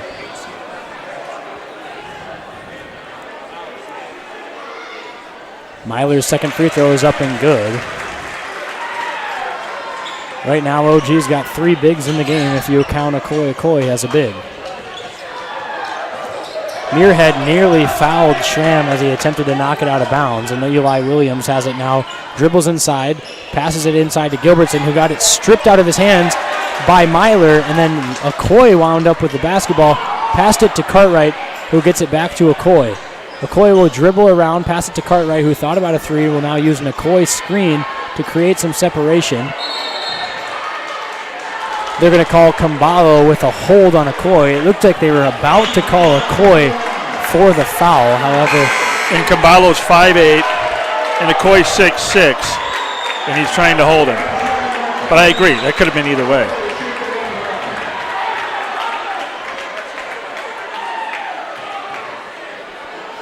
Okoye will head to the line here for a free throw in the 1-1, and he gets it to fall. Okoye will get the +1 opportunity here. 2:38 left in the second quarter. Knights lead by 3, 21-18. Okoye's second free throw up and good. So Okoye knocks home both free throws to extend the lead to 4. Eli Williams brings it across half court, gets it over to Gilbertson. Gilbertson over now to Schramm. Schramm has it and passes it up top to Gilbertson. Gilbertson looks around and passes it around the perimeter now. Eli Williams trying to get a pass inside to Thompson. He does so. Thompson will go up. Norton came from the backside, tapped him ever so lightly and got called for the foul. It'll be a foul on Norton, who's going to get the 1-1 opportunity now for Thompson. I thought that was a little tacky, but it is what it is. Now the ref said something to Zach. Did you see that? Yeah, I'm sure Zach had some nice words for him, telling him that he loved the call and enjoyed the day so far, asking him how his was. How's the weather? First free throw is good by Thompson. And now I think he told him that he enjoyed the whistle that he purchased from Walmart a couple days ago. And Williams is getting the chatting with from one of the officials as well. Second free throw on the way from Thompson, no good. Rebound goes to Okoye, and the Knights will have possession. 22-19, 2 minutes to go in the half. Knights up. Muirhead and Okoye. As Okoye's three is up off the mark, no good, through the uprights, over the backboard. That was a field goal. And it is a field goal. Muirhead and Okoye Muirhead went to hand it off to Okoye, and they smacked right into each other. I don't want it. You want it? I don't want it. So now Washington will have possession with 2 minutes left in the second quarter. They trail by 3, 22-19. Schramm has it over to his brother now. That's Kemery down inside now to Thompson. Thompson with Myler all over him. Tough fadeaway shot by Thompson around the rim and no good. Rebound winds up in the hands of Okoye. They're going to call a foul on Okoye on the loose ball. I'm not sure how that was a foul either. That was just one of those plays where two guys got caught, tied up together, both hanging onto the ball. Okoye was over the back of him, if you would say so, but there's actually no such thing as an over-the-back foul. It's just a push. Okay, Moffitt's back in for Arbogast. No, for Muirhead, excuse me. Washington will bring in Kambalo and two bowls in for Thompson and Kambalo in for Williams. So for Washington with 1:42, they got the Schramm twins, Kambalo, two bowls, and Gilbertson. And the Knights have Norton, Moffitt, Cartwright, Myler, and Okoye. Free throw no good by Schramm. Rebound goes to the Knights. They push up the floor. Norton has it on the left corner. He drives inside. Kicks it out to Cartwright. They swing it around. Moffitt with a nice hesitation. Pump fake. And he drives inside for two. I like the way he took that into the paint. For fake the pass to the corner to Okoye. Both defenders went sliding away. Schramm has it now over to Kambalo. Kambalo brings it up top to half court. Two Bulls looked like he was going to come up and set a screen for Kambalo, however he did not. Now Two Bulls has it at the top of the key. They get it to Kambalo. Kambalo drives inside. Tough shot by Kambalo. No good. Rebound to Okoye. They'll get it up to Norton. Norton will push it in transition. Thought about passing it over to Moffitt. He'll spin inside. Finish by Norton is good for two. A nice move by Zach Norton.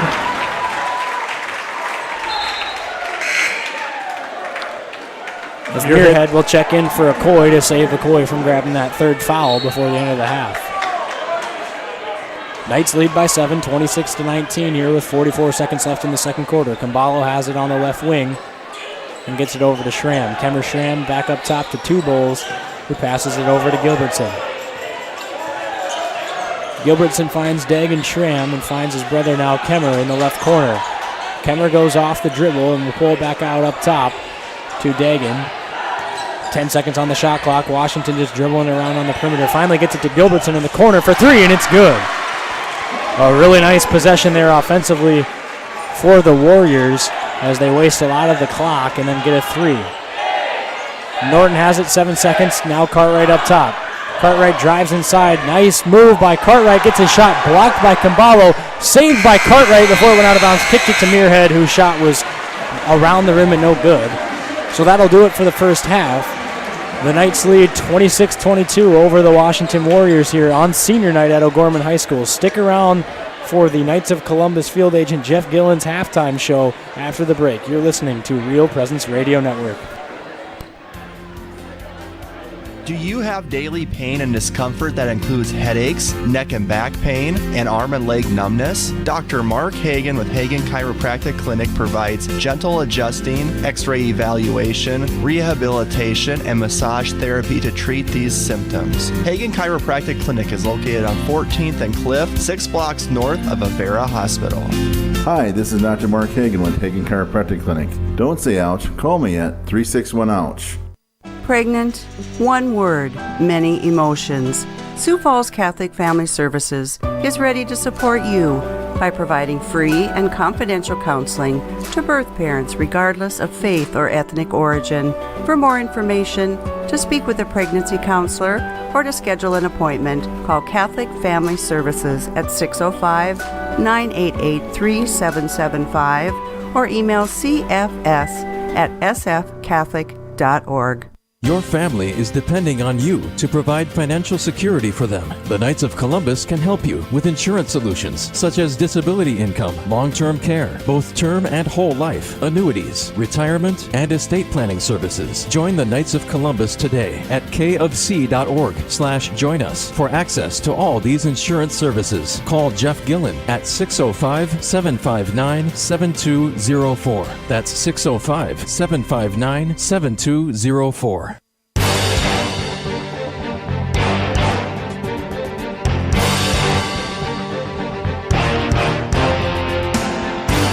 From the Real Presence Radio Network, welcome to the O'Gorman Knights Halftime Show, brought to you by your Knights of Columbus field agent for Sioux Falls and the Southeast South Dakota area, Jeff Gillen.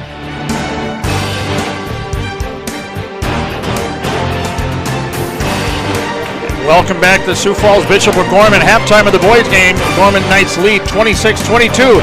We have the honor and the privilege to welcome Coach Colesrud, 20-0, perfect regular season. Congratulations, Coach. Yeah, thanks, Dan. Appreciate it. A lot of fun. We got 4 more games. We do, yes. We got 4 more games. Love them to look at it that way. Great win tonight, 56-47 against a very tough Washington Warriors ladies team. And kind of all the games that we've been with you this year, I think the very first game against Washington was kind of the hardest game that we've seen. And now coming back over here, the girls kind of struggled a little bit, but, they took that 10-point lead at halftime and came out. But I tell you what, it was a fantastic game. Yeah, thanks, Dan. It was a battle. We have a lot of respect for Sioux Falls, Washington. They're just really a tough matchup for us. They got so much size inside with Shetton, Jakalinga there. They have some kids that can shoot the three-point shot. They're scrappy. They do a nice job in their matchup zone. So, I'm proud of our kids. It was a battle. At times, I thought we played really, really good tonight. At times, I think we maybe just didn't execute quite as well as we needed to offensively or defensively. And, we got that 10-point lead, and we were like a couple stops and baskets away from, taking it up to 15, 17 points. And we just weren't able to do that. But to our kids' credit, when they made a run at us, we held them off and answered back. So, really nice win. Fun to go 20-0 from regular season. And coming up here tomorrow, we're on reset. It's going to be 0-0 again. Tonight was senior night at O'Gorman, if anyone that was listening or did not know. But what does it mean to have a group of seniors like you had throughout this season, kind of leading the charge and kind of giving those younger players, try to encourage them and lead them by example? What does it mean to have some good senior leaders, especially now headed into this last final stretch of the season with the SODAC 16 in the state tournament? And you're relying on them pretty heavily. What does it mean to have seniors like that? These guys have been fabulous, Isaac. Great kids, number one. They play so hard. They give us great leadership. Very, very good basketball players. Always do anything we ever ask of them. They're just extremely coachable. Make big plays. Obviously, had tremendous success over their careers. Allison Crouch steps into a starting role today, does a great job. Certainly, Miss Carly, can't wait to get her back. Soph Nielsen doesn't get to play a lot, but just has tremendous respect from her teammates and her coaches. And Emma Ronsick obviously has had a brilliant career. So proud of those kids. So blessed to be able to coach them for 4 years, and excited that they're going to be able to enter the postseason here on a roll. And I got to give credit to Allison Crouch coming in. She started for the Carly being under the weather and everything. I thought Allison just played phenomenal. She was a scrappler right in there. To see her come out her senior game, final game like that, and home here, regular season, see her play like that in Carly's place was phenomenal. And I just thought hats off to Allison. The other girls as well, but that's what stuck out to me a little bit. Yeah, we just said before the game, everybody just needs to step up a little bit. Allison step into that starting role. We're not going to make any excuses. We'd love to have Carly in the game. That's not an opportunity tonight, so we just got to make some plays. And I thought she played really well on both ends of the court, and she just had a really solid season for us. It wasn't just this game. She's gave us a lot of production throughout the course of the season, and she had a really nice take there coming out to start the third quarter over Shetton. That was an unbelievable shot, and it really gave us a little momentum out of the gate. So proud of her, proud of our seniors, and just a really nice team win to finish out the regular season. So now we get a week off, and the way it's going to turn out, we're going to end up playing. Who are we going to end up playing? Yeah, it's nothing is set in stone yet. It appears right now that Douglas and Watertown would be the two possibilities. Some things that could happen tonight could change that a little bit, or even there's some games on Monday I think that may need to be played to seal seal our opponent. So we just know over the course of this next week, we need to regroup. We're 0-0 now. The winner of that game is going to cut the nets down. The loser season is going to be done. So we got to do all the right things to prepare to play as well as we can possibly play next Friday night here. And that game will be a 6 or 7 to be undetermined yet? Yeah, it depends on who our opponent is in as far as game time, I think. But going to be excited to play. Big game, and we certainly need a big crowd there supporting our girls next Friday night. Okay, good. Well, congratulations again. This is great. 20-0 perfect regular season. Doesn't get any better than that, but we got 4 more games to win. Absolutely. We're going to take it one at a time and be excited to play Friday. So that was Kent Colesrud, the 20-0 coach of the Lady of Gorman Knights, with a victory tonight 56-47 as the Knights of Columbus halftime show continues. The Gorman boys at halftime lead 26-22. Stay with us on Real Presence Radio.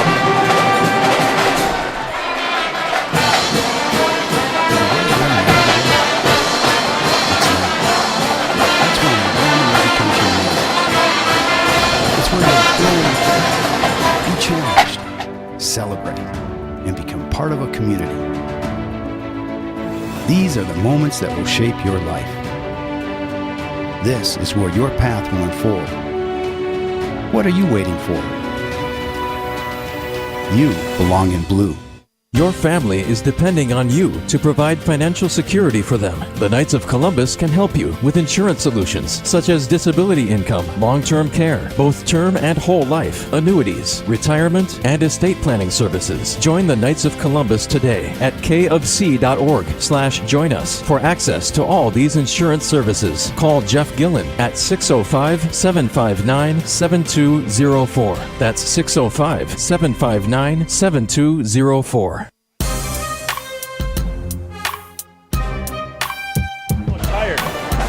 Hey, welcome back here to the Inside O'Gorman Knights of Columbus halftime show. A little bit, I got to give a couple plugs here to the baseball team. Cornhole tournament is this Saturday, February 29th at the Unified Center up on 90 and Cliff Avenue. $2,500 total purse. The registration at 10, bags fly at 11. Kowalczyk and Sorensen are cooking up barbecue. Go out there, support their Gorman baseball team on Saturday. And then next Tuesday is lights, camera, action here on March 3rd. It's the O'Gorman Capers concert choir variety show. The box office is, you can call the box office at 575-3344. Tickets are $25 for the food and show, $10 for the show only. And if you've never been to that, folks, come on out, support the arts here at O'Gorman High School. They're just as good as the athletics here, and wonderful way to support O'Gorman, everything going on. So Inside O'Gorman brought to you by Bishop O'Gorman Catholic Schools. Our 6 elementary schools, junior high and high school exemplify gospel values, strong student achievement, and community service. Each and every school dedicated to a mission of forming the community of faith and learning by promoting the Catholic way of life through gospel values and academic excellence. And tonight's halftime show has been brought to you by Jeff Gillen, your Knights of Columbus field agent for Sioux Falls in Southeast South Dakota. For term life, whole life, long-term care insurance, retirement planning, Jeff can be contacted at 759-7204 Knights of Columbus Insurance. And we thank them for their support and all the sponsors this year as we wind up the regular season here for Gorman basketball. And we got an update on the girls' score with a minute left. Sioux Falls and Lincoln is on top of Harrisburg, 50-48 down. In overtime. In overtime. Oh, overtime. So we get ready to start this second half. The Knights lead 26-22. Here's Isaac Struck. O'Gorman will come out with the possession here to start things off for the second half. It'll be Makuska, Cartwright, Arbogast, Okoye, and Norton in. And the same starting five from earlier for Washington. Williams, Thompson, Gilbertson, and the Tram twins. Cartwright will have it up top of the key. He'll pass it to Makuska. Makuska standing all alone on the right wing. Passes it to Cartwright. He's swinging around now inside to Okoye, who's backing down Gilbertson. Tough shot by Okoye. Got sent away by Thompson. He turns over again. Nearly got it to fall. This time there's going to be a jump ball. And the jump ball will go to Washington. Wow. Okoye stayed with it. I'll give him that. So Washington will have possession here. It'll be Gilbertson inbounding to Williams. The O'Gorman student section heckling away at the referees once again. Oh. Williams passes it down into Thompson. He's at the high post. Gets it over to Gilbertson now at the top of the key. Some screens being set, frees up Williams on the right wing, who now passes it back to Gilbertson, who takes a 3 from the left wing. That one was short from the start. Rebound goes to Arbogast, and the Knights will bring it across half court. Arbogast dribbles inside, thought he was going to go in for a dribble drive shot attempt there, but pulled it back out, and now Norton has it on the right wing. Norton spins around in a circle, somehow kept himself without traveling, and gets it to Cartwright. Cartwright dribbles around, passes to Arbogast. He fires a 3, and it's good. Reese Arbogast buries a 3, and it's 29-22, Knights lead. Arbogast has 5 points on the night for the Knights. Williams has it now on the left wing. He'll use a screen from Thompson. He'll pull up for a 3 of his own. Off the mark, no good. Rebound goes to Cartwright, and the Knights will bring it across half court. Behind the back dribble, and now Cartwright gets it across the timeline. He'll pass over now to Arbogast. Arbogast has it on the left wing. He'll use a screen from Makuska. A give and go to Makuska, who goes up for 2. They're going to call a charge on Makuska as he got the shot to fall. Third foul on Cade Makuska, first of the half so far for both teams. Schramm drew the charge. Dagan Schramm drew that charge. Williams will bring it across half court for Washington. He'll pass it over to Gilbertson, who swings it over to Dagan Schramm. Schramm passes inside to his cutting twin brother, who then dishes off a nice pass to Thompson for 2. So Schramm cut down the left side of the lane, caught the pass, and then had a little bit of a jump pass to the opposite block to Thompson, who was all alone down low. Now Okoye will dribble baseline. His shot blocked. Back out to Arbogast for 3. Too strong, no good. Schramm inside to Thompson, who gets another layup, and it's only a 3-point lead now for O'Gorman. Back-to-back inside layups up there for Washington. Cartwright has it at the top of the key. Eli Williams all over him and gets it to Arbogast. Arbogast dribbling around, tries to pass it to Cartwright. He got it knocked out of his hands, wound up in the hands of Makuska. Shot clock did not reset, so there's still 16 on the shot clock now. They're going to call a hold on Gilbertson.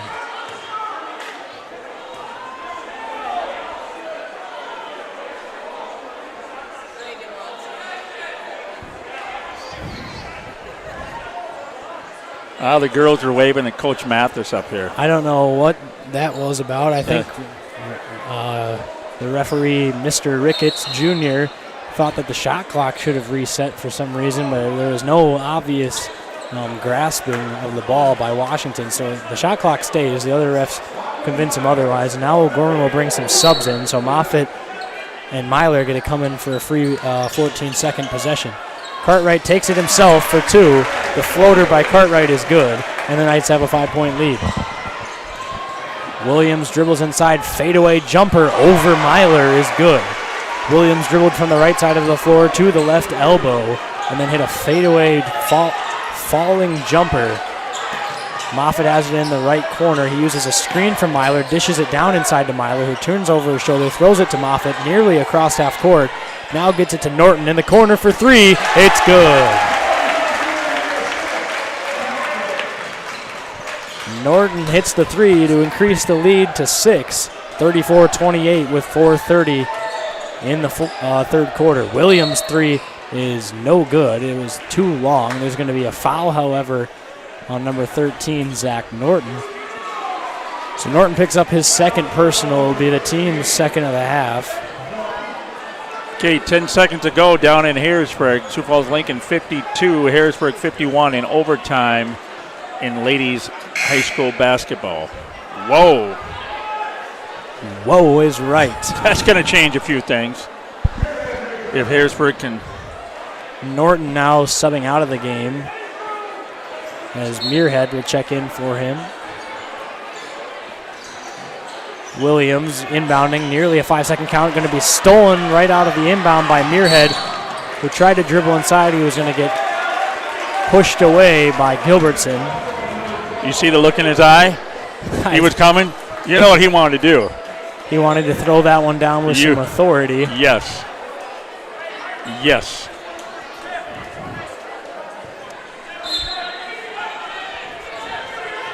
Harrisburg just hit a shot to take a 1-point lead with 2 seconds left and now a timeout in action. McCoy is going to be fouled by Schramm before he could hit a dump down pass inside to Myler, who got the shot to fall, but there was a foul called on the ground before. 2 seconds to go in that. They're up by 1. Muirhead inbounds to Moffitt. Moffitt has it in the right corner. He'll use a screen from Myler. He'll dribble around. Williams playing good defense on him. He dribbles it right out of bounds.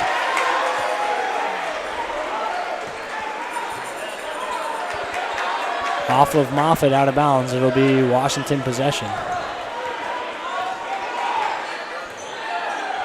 Williams brings it across half court. He'll pass over to Schramm. Schramm has a Coy on him. He goes between the legs, passes down low inside to Thompson. Myler on Thompson. Thompson spins over the left shoulder. Nice, strong physical move by Thompson. Gets it off glass for 2, and they trail by 4. Michigan State baseball recruit. McCoy with a behind-the-back step back. It gets the pass, however, gets stolen by Schramm, who goes up. Nearly got the M1 fall. He got fouled, however. And an update from Harrisburg. Harrisburg has just beat the Lincoln Patriots at Harrisburg by a 1-point victory, 53-52, over there in the girls' game. Free throw by Schramm is no good.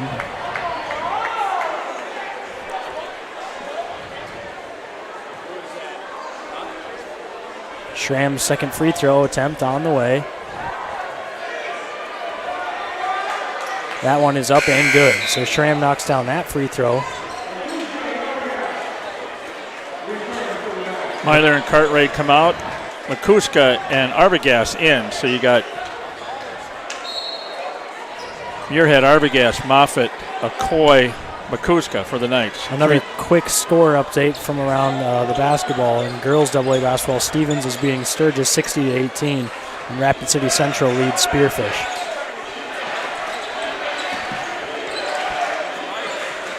Arbogast swings it around to Okoye. Back over now to Moffitt. Moffitt drives inside, passes out to Okoye. Okoye over to Moffitt. Moffitt goes off the dribble behind his back, gets it to Arbogast. 6 seconds on the clock. Gets it out to Moffitt. Fires a highly contested 3. A little too strong, no good. Good box out there by Schramm. Gives the Warriors the possession. Schramm will go all by himself, all the way across court. Passes to a backdoor cut by his brother, who is fouled on the shot attempt. He got fouled pretty hard, hits the deck. He'll head to the line for 2 free throws. And Muirhead's going to pick up the foul. And Muirhead's second. So Dagan Schramm will step up to the line for the free throws, where he is a 67% free throw shooter on the season. He was just at the line for 2 free throws moments ago. He's got 2 more.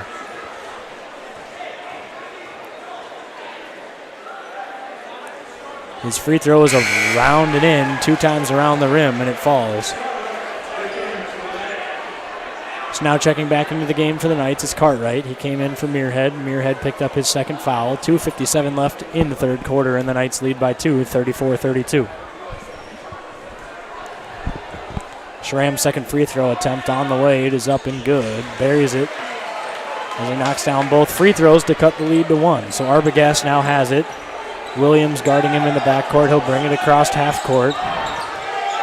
Knights will spread the floor. They get it to Cartwright on the left wing. Get up to Makuska. High-low pass down low to Okoye, who finishes off glass for 2. 2-point basket goes to Okoye, and the Knights have a 3-point lead. Gilbertson now off the dribble. Fadeaway jumper from the free throw line, around and out. Rebound goes to Williams, however, and it falls. That was one of those possessions where the shot either looked like it was going to fall, and then it hung around on the rim for so long that a little bit of a mistimed jump by O'Gorman had the ball wind up into Williams' hands, where he went right up off glass.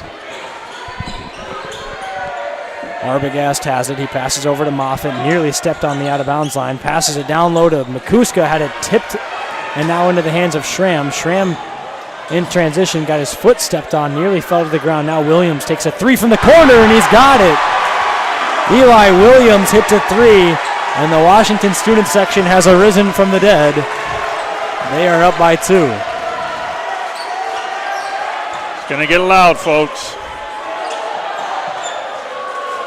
Cartwright calling from the screen for a screen from McCuska.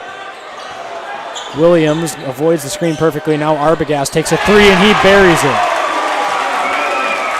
Arbogast hits a three, gives a fist pump to the crowd, and the Knights lead by 1. Williams step back three from the wing and he's got it again. And he gives the old muscle. He's fired up. Williams knocks down his second consecutive three. He got 10 on the night for the Warriors. Williams is only a 21% three-point shooter on the season as Okoye drives inside off the window for two. Actually, it did not hit any backboard, just straight swish there. Finger roll, got it over the top of the iron and in, so everything's knotted up at 41. Thompson has it on the baseline, the left baseline. Backdoor cut by Schramm. Rejected off the glass by Okoye. Rebound goes to Moffitt. Moffitt gets it to McCuska, now to Okoye. And the Knights will slow things down. The Knights will hold for the final shot of the quarter. Arbogast dribbling around all alone at the top near the half-court line. Inside the shield of the OG here at the O'Gorman Knights gym. Third quarter, 41-41. 3-second difference between shot and game clock. The Knights will spread the floor here. Shooters all around in the corner. Reese Arbogast will go dribble. Now pass over to Cartwright. 7 on the shot clock. Back to Arbogast, who fires a three. That one banks in by Arbogast. 3 seconds left. 2 seconds left. Williams at the buzzer, and he banks him the three. Oh, it's a Williams-Arbogast show here in the third, the last 2 minutes.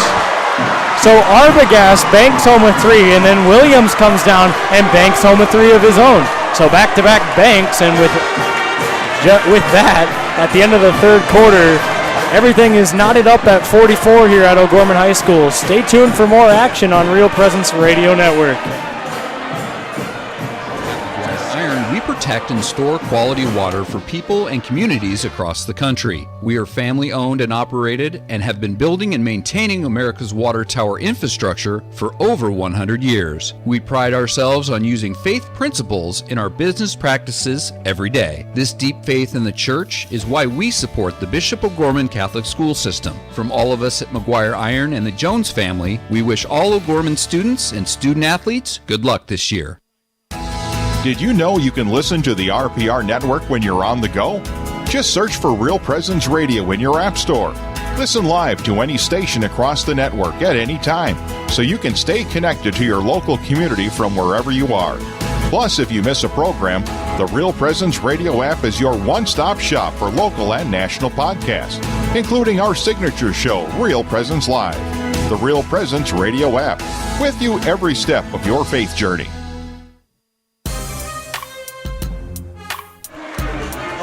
Welcome back to O'Gorman High School, where everything is knotted up at 44. Back-to-back threes to end the third quarter. Back-to-back bank threes to end the third quarter, to be exact, as Williams knocks that pass out of bounds.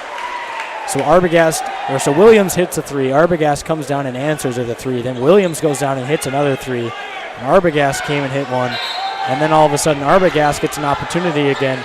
Hits a three off the backboard with 5 seconds on the clock. Williams comes down and banks one home from about 30 feet away, and everything's tied up at 44. Arbogast is going to have a little catch-and-shoot opportunity from the wing. That one short, no good. Rebound, Thompson. I just got a text from somebody, time to get the rosary beads out, folks. Like I used to do in football.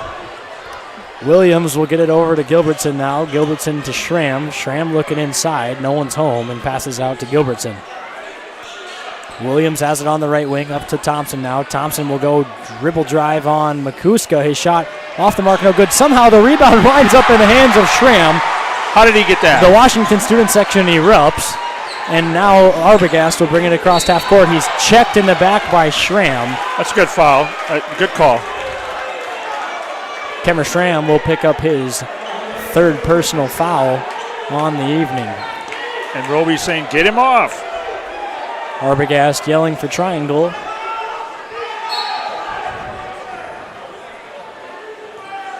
Arbogast tickles the half-court line as he dribbles over and now passes to Norton. Up to Makuska at the free throw line. Arbogast has it on the left wing. Passes up to Okoye. Okoye off the dribble inside. Tough finish off glass. Nearly got it to fall as there was a foul called on Gannon Thompson. So Okoye will head to the line for 2 free throws. It was off the backboard, around the rim real ever so slowly. It missed, and now Thompson has his 3rd foul of the evening with 6:56 left in the 4th quarter. The Knights trail by 2. Okoye's first free throw up and no good. A little too long. Okoye lets out an in disappointment.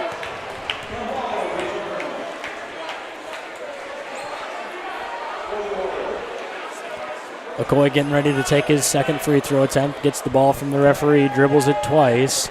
Bend to the knees, fires away. It's good. So Okoye makes 1 of 2, and the Knights trail by 1.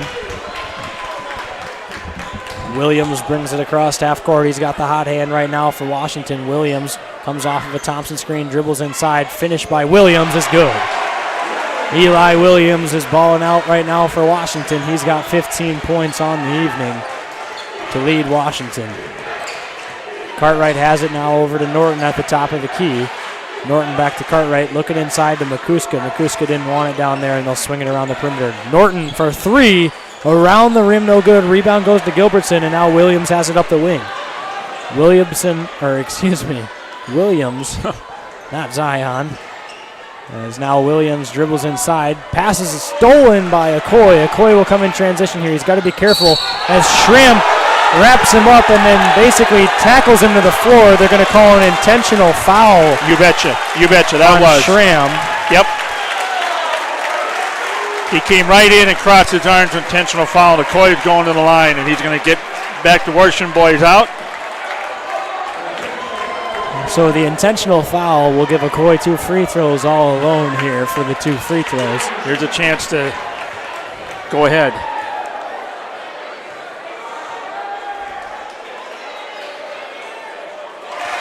First one is up and good. So an intentional foul there is in transition. Okoye was getting ready to go up for 2, and Schramm literally just grabbed and wrapped his arms around him and basically tackled him to the floor. It was a slight little tackle to the floor.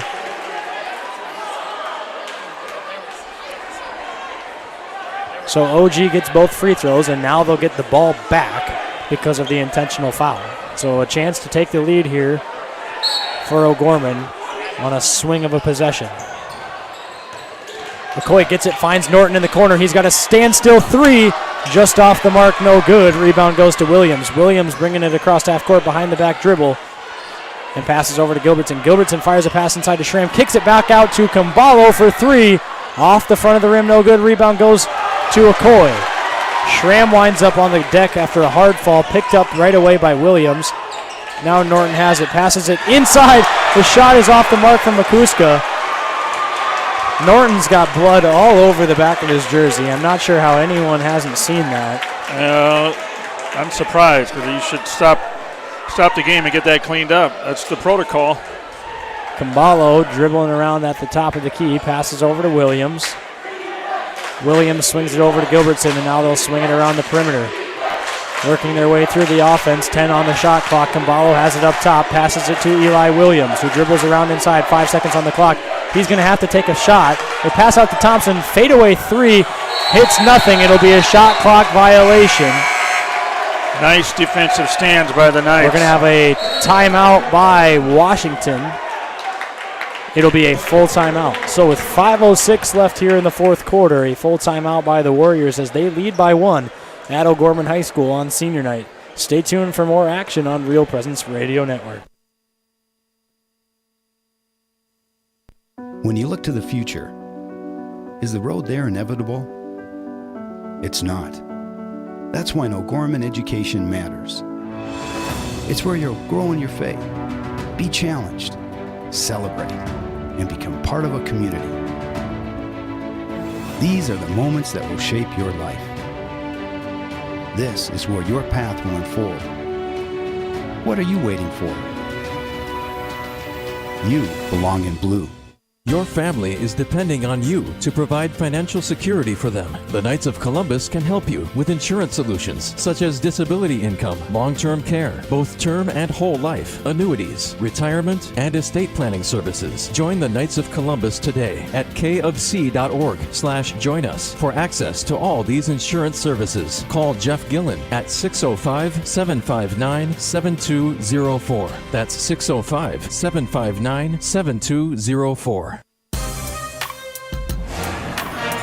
Okay, welcome back here. 48-47. We got to get a plug in for Christ the King Knights of Columbus Fish Fry tomorrow night, 6 o'clock. Also, St. Lambert's. It's at 5. Free will offering to St. Lambert's. Fried fish, baked fish, free will offering St. Lambert's, 5 o'clock, 6 o'clock at Christ the King. And I'm sure there's other councils. I'm assuming you'll be in attendance. Yes, I'll be cooking. Here we go. I will not be in attendance then. Oh, I love that. Arbogast behind the back dribble gets it over to Cartwright. Cartwright up top to Muirhead, who's in for the Knights, passes it back to Arbogast. Arbogast all alone on the left wing. Passes it to Okoye, who gets it out to Norton. Norton looking inside it for Muirhead. He'll pull it back out up top. Okoye has it, 12 seconds now over to Cartwright. Inside to Muirhead, 8 seconds on the shot clock. Muirhead turnaround, hook shot, no good. Rebound goes to Thompson, and the Warriors will have the possession. The atmosphere is tense here at O'Gorman High School. A 1-point lead by the visitors on senior night. Schramm gets it inside to Thompson. Thompson dribbling, backing down Muirhead. He'll pass out to Caballo. Thought about a three. They'll swing it around the perimeter now. Gilbertson has it all alone up top. Passes to Schramm. 8 seconds on the shot clock. Schramm to Williams. Thought about handing it off. He'll now pull up a three off the mark. No good. Williams somehow got to the glass from around the three-point line when that shot was off. Got inside and got the rebound, and Washington has a fresh 35. They get it down on the block to Williams, who kicks it back out to Schramm, who takes another three, and this one's good. Washington leads by 4, 51-47. Knights need a bucket here. They pass it inside to Okoye. Okoye off the dribble, spin move, off glass, no good. Rebound goes to Thompson.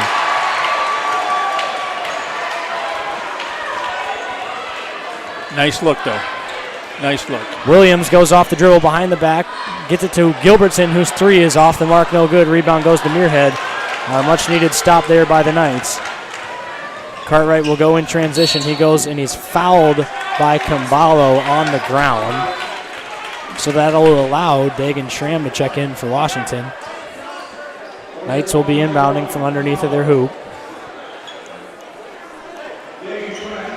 Dagan Schramm's going to come in. For Caballo.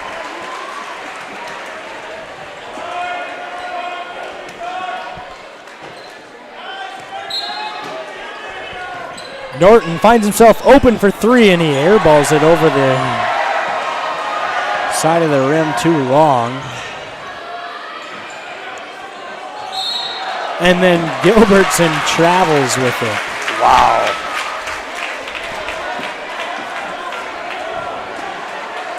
So Norton's going to want to redeem himself. You know that.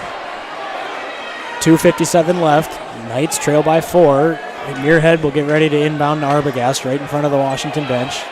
Arbogast brings it across half court now. Both student sections on their feet, getting ready to cheer on the remaining 2 minutes of this ball game. Cartwright drive inside off glass. They're going to call an offensive foul on Cartwright. Oh. Not sure about that one.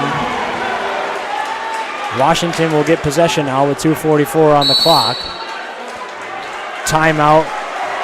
O'Gorman. It's going to be a 30-second timeout, so we'll keep it right here. So 2:44 left. Knights trail by 4 at home on senior night.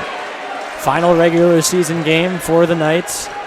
And they find themselves playing a very tightly contested battle against a much improved Washington squad from the first time they played them. Nobody wants to play Washington Warriors the way they've been playing the last, just like Mitchell. But Mitchell got beat tonight, and so they were kind of hot streak. So Washington, look at Williams leading Washington with 15 points. What'd you say his average? Williams only a 23% or a 21% three-point shooter, has 3 threes in the ballgame. In fact, he heading into tonight's action was, let me just take a quick peek, was 7 of 33 from the three-point line heading into this one tonight. So and then knocked down 3 of 4 for sure. I know he has missed 1 3. I'm not sure if more. He's hot. Washington's, Williams, keeping Washington in this game. Of course, Reese Arbogast as well. He had 3 threes here this second half for 9 points for him. Williams has it, brings it across the half-court line. He'll dribble inside, kick it out to Gilbertson, who gets it over to Schramm. Schramm sends it around the perimeter again. Thompson nearly took an extra step with his left foot. He now has it on the wing. Fadeaway jumper by Williams, and he buries it. So Williams, he's unstoppable, has the hot hand right now for Washington, and they lead by 6. Arbogast has it now over to Cartwright. He'll use a screen from McCoy. Kick it out to McCuska, who sends it over to Okoye. Okoye drives baseline, got pushed away, and had to kick it out to Cartwright. Cartwright uses another screen. He'll dribble around. Has nothing doing. Send it over to McCuska. 10 seconds on the shot clock. Norton dribbles inside. Tough finish by Zach Norton. No good. The rebound goes to Washington.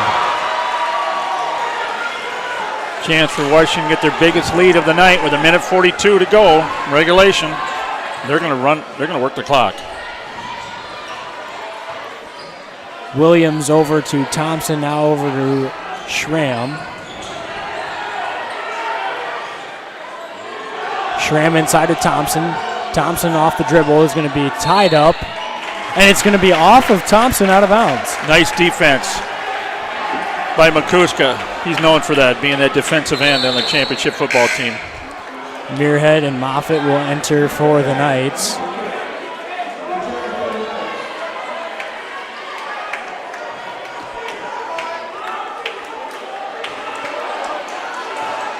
Minute 22 in regulation. Arbogast takes a 3 from the top of the key, too long. Rebound batted around into the hands of Williams, and there's going to be a foul called on Cartwright. No.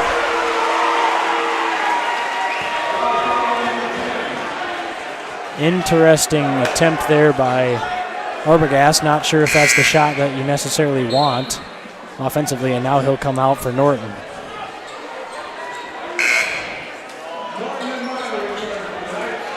Six and a half minutes, over 6.5, almost 7 minutes. We only scored 3 points this quarter. Washington inbounds from underneath the OG basket. They get it into Williams. Williams has it and passes it over to Schramm. Schramm to Thompson. Thompson wants nothing doing with dribbling across the half-court line. Now brings it across. He's going to be fouled immediately by Myler. That'll send Thompson to the line for a 1-and-1 opportunity. So Thompson heads to the free throw line as a 58% free throw shooter on the season. He's got a 1-and-1. Minute and 3 seconds left here. The Knights trail by 6. Free throw is up and good by Thompson.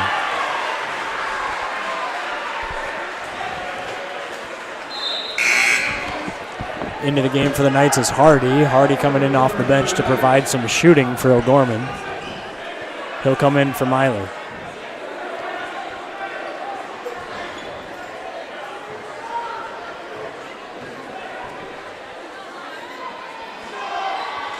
Second free throw is good by Thompson, and Kambalo will now check in for Schramm. Schramm exits. That's Dagan Schramm exiting for Washington. They lead by 8. McCoy gets it, brings it across half court. He'll take a pull-up contested 3 off the iron, no good. Rebound goes to Washington. Behind the back dribbling by Gilbertson. He's going to be timeout called by Washington. He was calling it. They weren't watching him. So with 49.4 seconds left, the Knights trail by 8. The energy has been sucked out of the gym right now on the O'Gorman side, and Washington has come in here on the road on senior night and started to rain on the parade. 3 points is all that has been scored in the fourth quarter by the O'Gorman Knights. 7 minutes and 10 seconds into this one.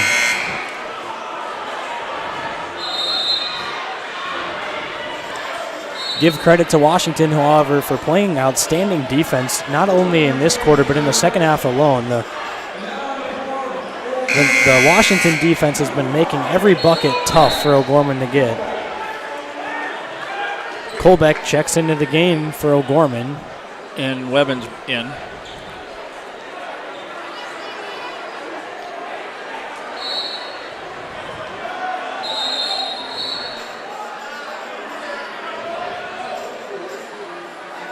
Well, the ref's going to make Hardy wait. Caballo has it now. He's going to be fouled by Cartwright. Caballo fouled by Cartwright will send Caballo to the line for a 1-and-1. Now Hardy's coming in from Norton, so Roby's got all 5 seniors out there right now.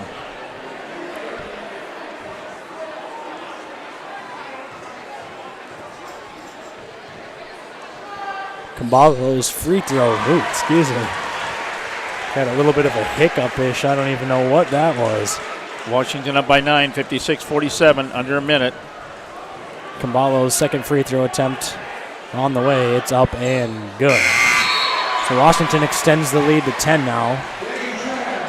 I'm not saying that miracles can't happen, but this one is going to need a lot of things to go O'Gorman's way here in the final 46.4 seconds. Other things have happened. Cartwright gets it. He'll bring it across the half-court line. Passes it to Webbin, who fires a 3. That one hits nothing, and it's out of bounds. He looks over at Roby and kind of smiles and smirks.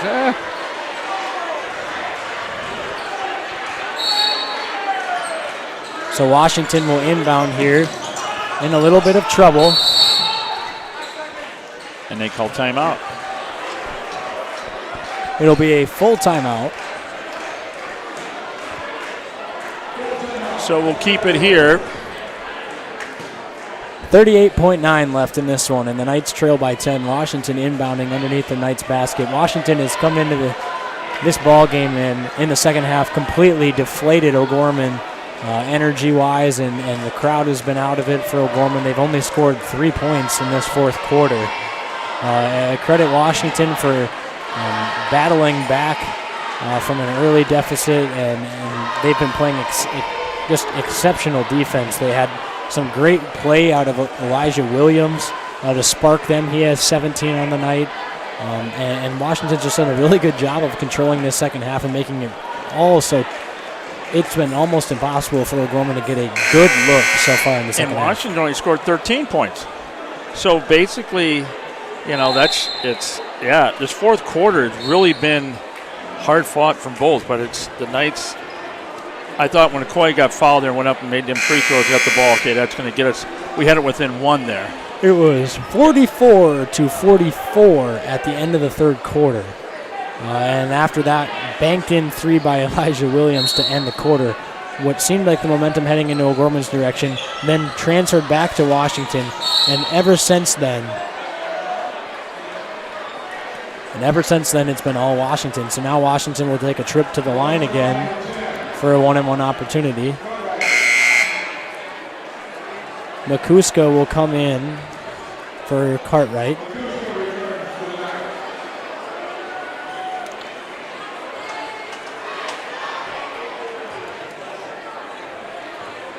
And Jack ended the night with 2 points. No points the first half. First free throw attempt, on the way from Schramm. It's off the mark, no good. Rebound goes to McCuska, gets it to Hardy. Hardy up to Okoye. Okoye to Hardy. Hardy over to Colbeck. Colbeck's going to fire a 3. That's just short, no good. Rebound goes to to Schramm, who's guarded by Hardy. And they'll let Washington dribble it out.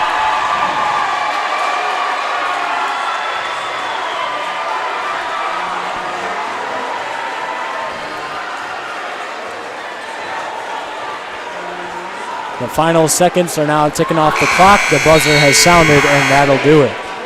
So Washington student section starting the I Believe We Just Won chant here at O'Gorman High School as they take this one 57-47 in a nicely fought battle by both teams here at O'Gorman on senior night. So stay tuned for more for the post-game wrap-up, the Knights Locker Room show after the break. You're listening to Real Presence Radio Network.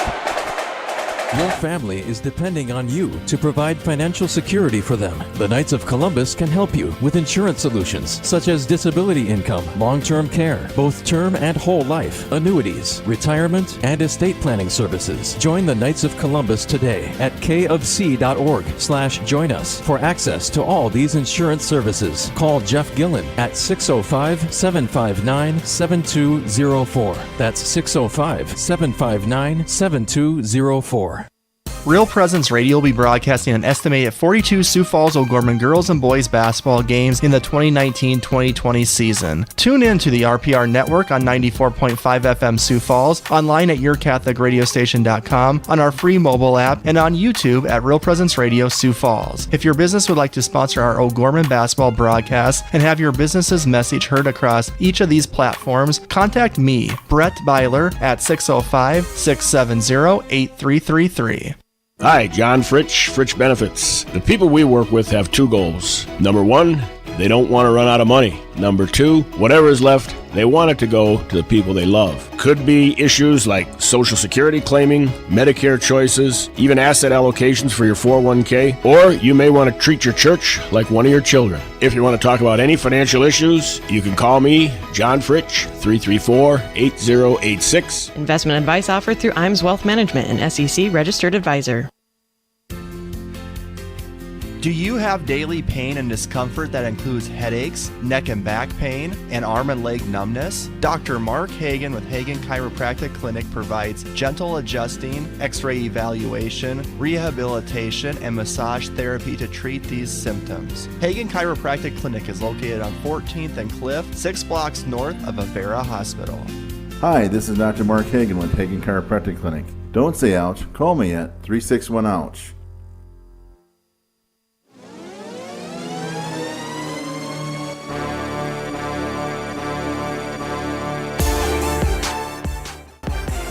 From the Real Presence Radio Network, welcome to the O'Gorman Knights Locker Room Show, brought to you by Dr. Mark Hagan with Hagan Chiropractic Clinic. Now, back to the gym. Welcome back to O'Gorman High School, where the Knights got beat tonight by the Washington Warriors 57-47 in a hard-fought battle by both teams that was quite honestly one of the more competitive games and physical games that they had played. And in the third quarter, back-to-back shots, back-to-back banked-in threes had us tied at 44 heading into the fourth. And then in an extremely low-scoring fourth quarter, Washington had 13 points and OG only had 3. So OG held to only 3 points in the fourth quarter, kind of sealed the deal for Washington. To give all the credit to Washington's defensive performance, they made it almost impossible for O'Gorman to get any good looks in that final quarter. Shout out to all the seniors from O'Gorman as they wrapped up their final regular season game here at home. And now they'll head into the SODAC 16 this after a week's break. Now, the big gun for the Washington Warriors tonight, number 5, Eli Williams. He averages 9.3 a game, broke it out tonight with 17. And he had how many threes? He had 3 3-pointers, and he's only a 21% three-point shooter on the season. He was 7 of 33 heading into the game. Make that 10 of, I believe, 36 or 37. I think he took 4 threes, but so he came in and stroked the three-pointer more than they were expecting him to. So that performance by Eli Williams kind of carried Washington in the second half, as they were really relying on him heavy in the second half to provide scoring. But to me, the one key was Jack Cartwright at half. We were tied at 44 all at half, but Jack had no points. And Jack is averaging, I'd say 13, 14 a game, and you come into half with nothing. But Jack played a great game. Don't get me wrong, folks. I don't mean that way, but he played a good game. He ended up with 2 points on the night, and that was 2 in the third quarter there. So tough loss for the Knights, no doubt about it. And we were tied in seed points with Roosevelt, so that will drop it down to 4. We are guaranteed a game next Saturday night here at Bishop O'Gorman High School, but we do not know who the opponent's going to be. And again, you look at Washington, don't they? What's the schedule like? Okay, I will take a quick peek here at the SODAC 16 where they've got us with our, let's see here. They haven't quite updated the scores yet, but what will end up happening here is we will slide down to that 4 spot, which would mean that we'd have to play Mitchell here if Mitchell does not move. And then Spearfish, who is playing tonight, I believe, or they play tonight against Rapid City Central. So if Spearfish loses that game, more than likely they're going to stay at that 14 spot, which will make Mitchell stay at that 13 spot, and we won't move from the 4th spot. So we would most likely host Mitchell for that SODAC 16 game. And Mitchell's got Aberdeen tomorrow night, Friday night, and then Sioux Falls Lincoln goes to Harrisburg for boys on Friday night. But Saturday night is the big game, and that is Washington goes to Aberdeen, and Roosevelt is home to Lincoln. So anything's up in the air. We're done with our regular season, O'Gorman, but there's still a couple games left in Sioux Falls. A couple games could control O'Gorman's fate here. Nothing's set in stone yet, kind of like the girls. The girls, technically nothing's set in stone yet, but there's those 2 teams that you know that you will be playing. But O'Gorman could have anything from the possibility of a Harrisburg, Mitchell, Spearfish, and essentially, depending on how things work out, even a Watertown could slide down a couple more spots. With 2, they still have 2 games to play. So there's about 4 teams that can rotate around, but O'Gorman will for sure be hosting a SODAC 16 game as more than likely the number 4 seed, unless if Rapid City Stevens slides up past us. But the further we fall back, the more competitive of a game it's going to be. And in this year's AA basketball, things are wide open. So it's going to be really interesting to see how the rest of the regular season plays out for all the other teams across the state, because this SODAC 16 makes it hard to get to the state tournament. And then when you get to the state tournament, you got the best of the best. And it won't be over till Monday because Rapid City, Central, and Stevens both play. Central plays Sturgis Brown on Monday night in Sturgis, and Stevens plays Spearfish in Spearfish on Monday. So, folks, we won't know till 10:30, 11 o'clock Central time on Monday night. So a quick scoreboard update just to round out the night. In girls AA basketball, Rapid City Stevens defeated Sturgis Brown 65-21. Spearfish lost to Rapid City Central at Rapid City Central 61-48. O'Gorman ended up beating Washington tonight at home, and Harrisburg got an exciting win over Lincoln in the final moments in overtime on a go-ahead shot with 2 seconds left in regulation to finish that one. And then heading over to the AA boys, O'Gorman lost tonight to Washington. Mitchell dropped a game at home to Pine Ridge. And then Watertown is playing Marshall, Minnesota, Rapid City Central, and Spearfish are playing, as well as Rapid City Stevens and Sturgis. So those games are still in action. They were starting at about 8 p.m. Mountain Time, so around 9 o'clock here. So things are still underway over in Rapid City, but that was our scoreboard update. And now we're joined by, let's get him all mic'd up, Coach Derek Roby. Tough loss, but a very hard-fought game by both teams. Well, I thought so. I told our guys afterwards, I'm not disappointed at how hard we played and the opportunity to try to win the basketball game. I mean, we got beat by a really good team, obviously one that's playing really well, very physical team that, I don't feel bad about our effort. It was just unfortunate we just didn't shoot the ball very well. I mean, think about some of our shots. If they go, it's obviously a completely different story. I was just, like I said, just a little disappointed on, sending the seniors out on top or with the W. But you know what? We have one more game at home. We'll see what happens in a week, I guess. In tonight's game, like you said, your shooting struggles, you guys only scored 3 points in the fourth quarter in total. And besides Arbogast banked in 3 to end the third quarter, those were 6 points in a matter of a couple minutes, but otherwise you were held scoreless. But I believe, to give credit to Washington, they played really well physically on the defensive end. But like you said, the shots just weren't falling tonight. So now heading into a little bit of practice here, what's your guys' game plan heading into that SODAC 16 game? Well, and you're exactly right, Isaac. We go through those dry spells of, inconsistent scoring. And, all you can do on that is continue to practice game speed, get game shots up. And I know that sounds silly, but sometimes we don't do that. But that's what we're trying to fix. And again, I can't doubt our guys' effort. We tried. We played hard.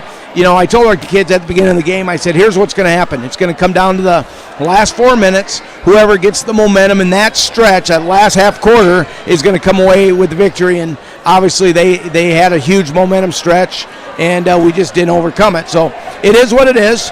We're going to move on. And this week, to get back to your question, Isaac, we'll get together tomorrow and kind of, get their head on straight, I guess, refocus, talk about our guys and maybe our possible opponents.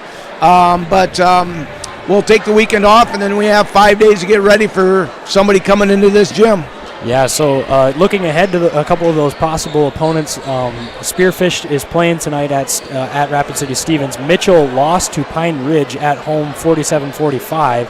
So Mitchell stays in that 13 spot. We slide down to the 4 spot. So right now, if the SODAC 16 started today, we'd be playing Mitchell here, and then Harrisburg and Watertown are in that 12, 11, 10 range. So anywhere from Spearfish to Watertown to Harrisburg and Mitchell.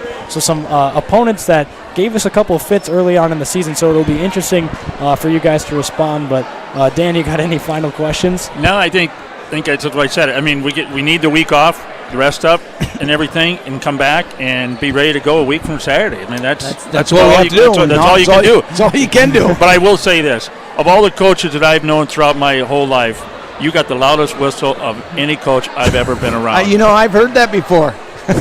Here, I thought you were going to say something really nice, like I was the best-looking coach or something fun like that. And here you come up with a whistle of all things that I've heard for 35 years. I got to make you laugh a little bit, okay, That's buddy? Okay. Yep, I get it.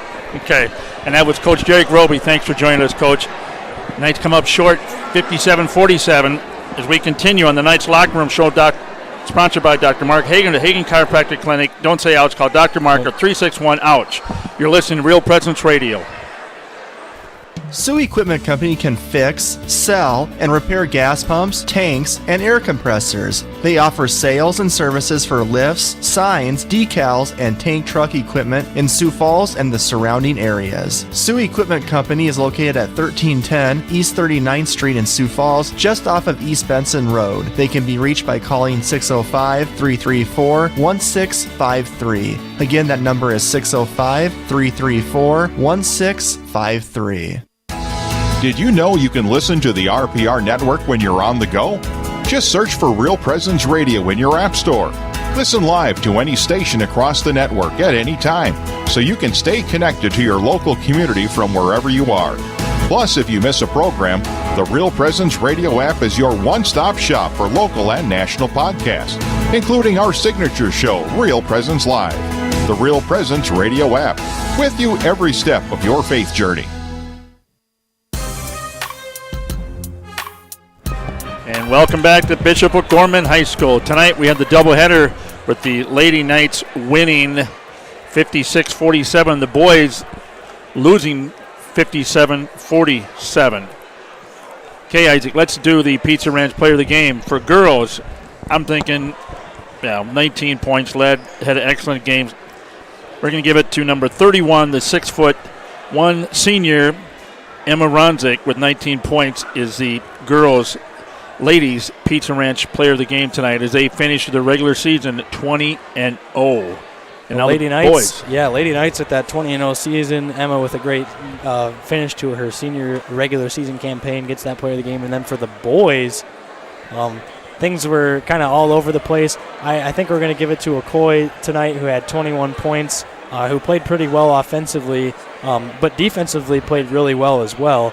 And then I'll give a little shout-out to Reese Arbogast, who I believe had 11 points, had that stretch of 9 straight points all alone in that third quarter. So Reese played really well, stepping into that starting role like he has the last couple of games.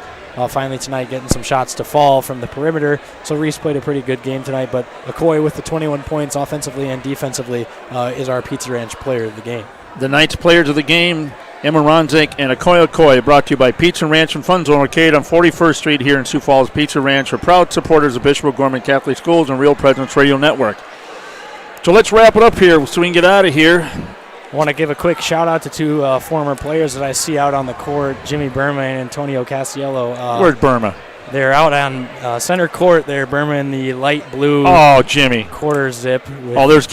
There's his mom. Okay, I didn't see Kim. So, basically my final thoughts here is O'Gorman's going to have their work cut out for them in this SODAC 16 game. It's wide open. They can play as many as possible opponents. And we were talking about those 4 opponents that they could play, but now re-looking at it, O'Gorman could slide down as low as the 6 because if when Washington's win tonight over us is going to slide them up, and Rapid City, if they win 2 games, could slide them up. So we could fall below Rapid City and Washington to that 6th spot, which would end up giving us a matchup between either Watertown or Rapid City Central. And if we were to fall below Brandon, who still has 2 games to play as well, if Brandon plays and Lincoln, so Brandon and Lincoln have 2 more games to play, if those 2 teams somehow slide up, we could fall down all the way down to that 8-9 matchup, which could be anywhere from Aberdeen Central to Watertown to Rapid City Central to Harrisburg, Mitchell. I mean, things could get really interesting depending on how these games work out the rest of this regular season. But we're still going to be in the top 8. We will host a playoff game. I don't believe that it would be possible unless here's the thing though, anything can happen. Aberdeen is 10-8, but I don't think their strength of schedule will be able to bring them forward. No, talking to Coach Craig Nelson, he said the top 8 as is constructed right now cannot get lower than 8. Okay, so that would be exact. It doesn't. The order might change, but Aberdeen Central can't get a top 8 spot. So final according thoughts, to Coach Nelson, if his math is right. You know what? Why don't I pull Activities Association? So it hasn't been updated yet. Well, that's too unfortunate. Fun night. I think for the most part, great crowd, great atmosphere. 2 really hotly contested games, which we expected. O'Gorman girls, big shout out to them. 20-0. I don't know if they've ever done a regular season where they've been undefeated just in the regular season. I know our first year covering the Knights, they were 19-0 and they lost to Washington in the last game of the regular season. And then they lost to them in the state championship game that same year. But so I'll have to ask Coach Colger about that. But congratulations to the girls, the boys. This kind of ran into an offensive dry spell for about the whole 4th quarter there. But all the seniors, congrats to all of them as a senior night that probably they won't forget. And it's kind of fun in a senior night, too, to play a city rival like a Washington, too, where you can kind of get a big crowd. And, you'll probably remember this game 10, 15 years from now either way. But both teams now can get some rest. And then probably by Saturday or Monday or whenever it is, they'll know who they're playing. And then you can prepare for basically like March Madness. Yeah. Washington's got another game. Washington's got to play yet. It is. I just want to add to that, it is going to be madness because just looking at all those potential matchups, everything could go either way. I mean, even all the way down to that 14th spot, that 3-14 matchup, I mean, everything could go anywhere. So. And in AA boys, really, if you realistically, a 12 or a 13 seed isn't much difference than the 1 or 2 seed. Every team is so close. And with that being said, the 12 and 13 seed is maybe a win away from being a 6 seed. I mean, it is so open. I mean, right now Aberdeen's a 9 seed at 10-8 or whatever their record is on the season, I believe. I think they're 10-9 right now. 10-9 now after they lost. So I mean, Aberdeen as the 9 seed is 10-9.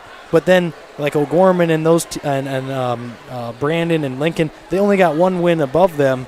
But I mean, there's those 1 game difference from being anywhere from that 3-9 spot. So it's quite an interesting and wide open bracket. Well, and look at Watertown. Are they about the 12 right now? They beat Yankton a week or so ago. Harrisburg's beat O'Gorman and beat Brandon Valley as a lower seed. And the Sioux Falls Christian, I believe they were second ranked. Harrisburg went and beat Sioux Falls Christian pretty handedly.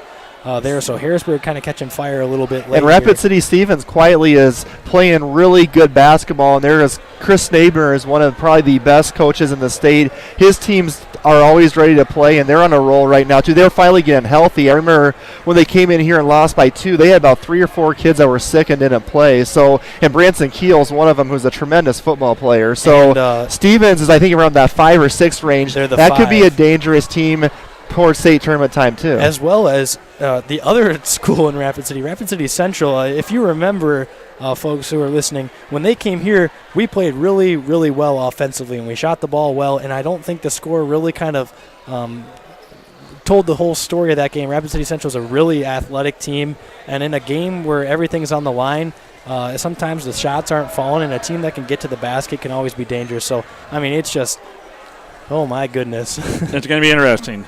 And we'll tweet out, or we'll share a tweet too once we find out who they're playing, and then we'll be actually able to broadcast and video stream both of those games here from O'Gorman next Friday night and next Saturday night as well. So it should be fun. So Friday night, tomorrow night, Fish fry, Fish fry, Christ the King. 6 I won't o'clock. be cooking, but I'll be serving, so you can see me at Christ the King. 5 o'clock at St. Lambert's Free Will Offering. Saturday is the Cornhole Beanbag Tournament over at the Unified Center. $2,500 total purse. That's registration at 10. Bags fly at 11.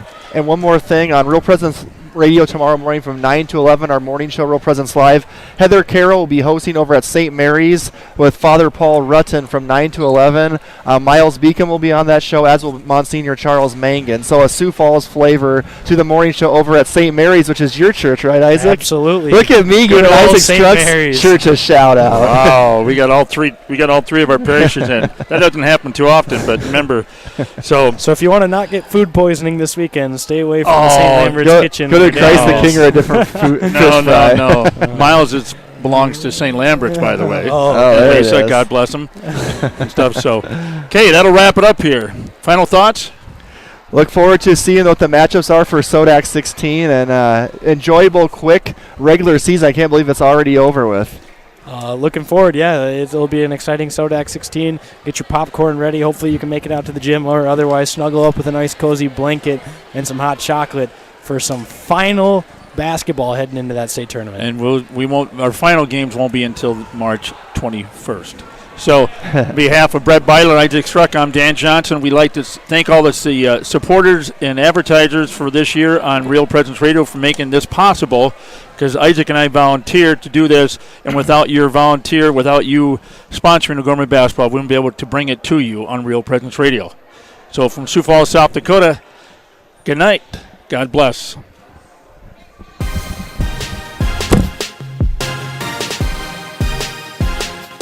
From the Real Presence Radio Network, O'Gorman Knights Basketball has been brought to you in part by Catholic Family Services, Catholic Community Foundation for Eastern South Dakota, Jardine Construction, Hagen Chiropractic Clinic, Bishop O'Gorman Catholic Schools, Fritch Benefits Registered Investment Advisor Representative, McGuire Iron, Knights of Columbus Insurance Field Agent Jeff Gillen, Pizza Ranch and Fun Zone Arcade on 41st Street, First Premier Bank Card, Sioux Equipment Company, Ide Bailey, Farrendor Family Chiropractic and Wellness, Jameson Rounds Managing Partner of Value Visor. The preceding O'Gorman Knights activity has been a special presentation of the Real Presence Radio Network.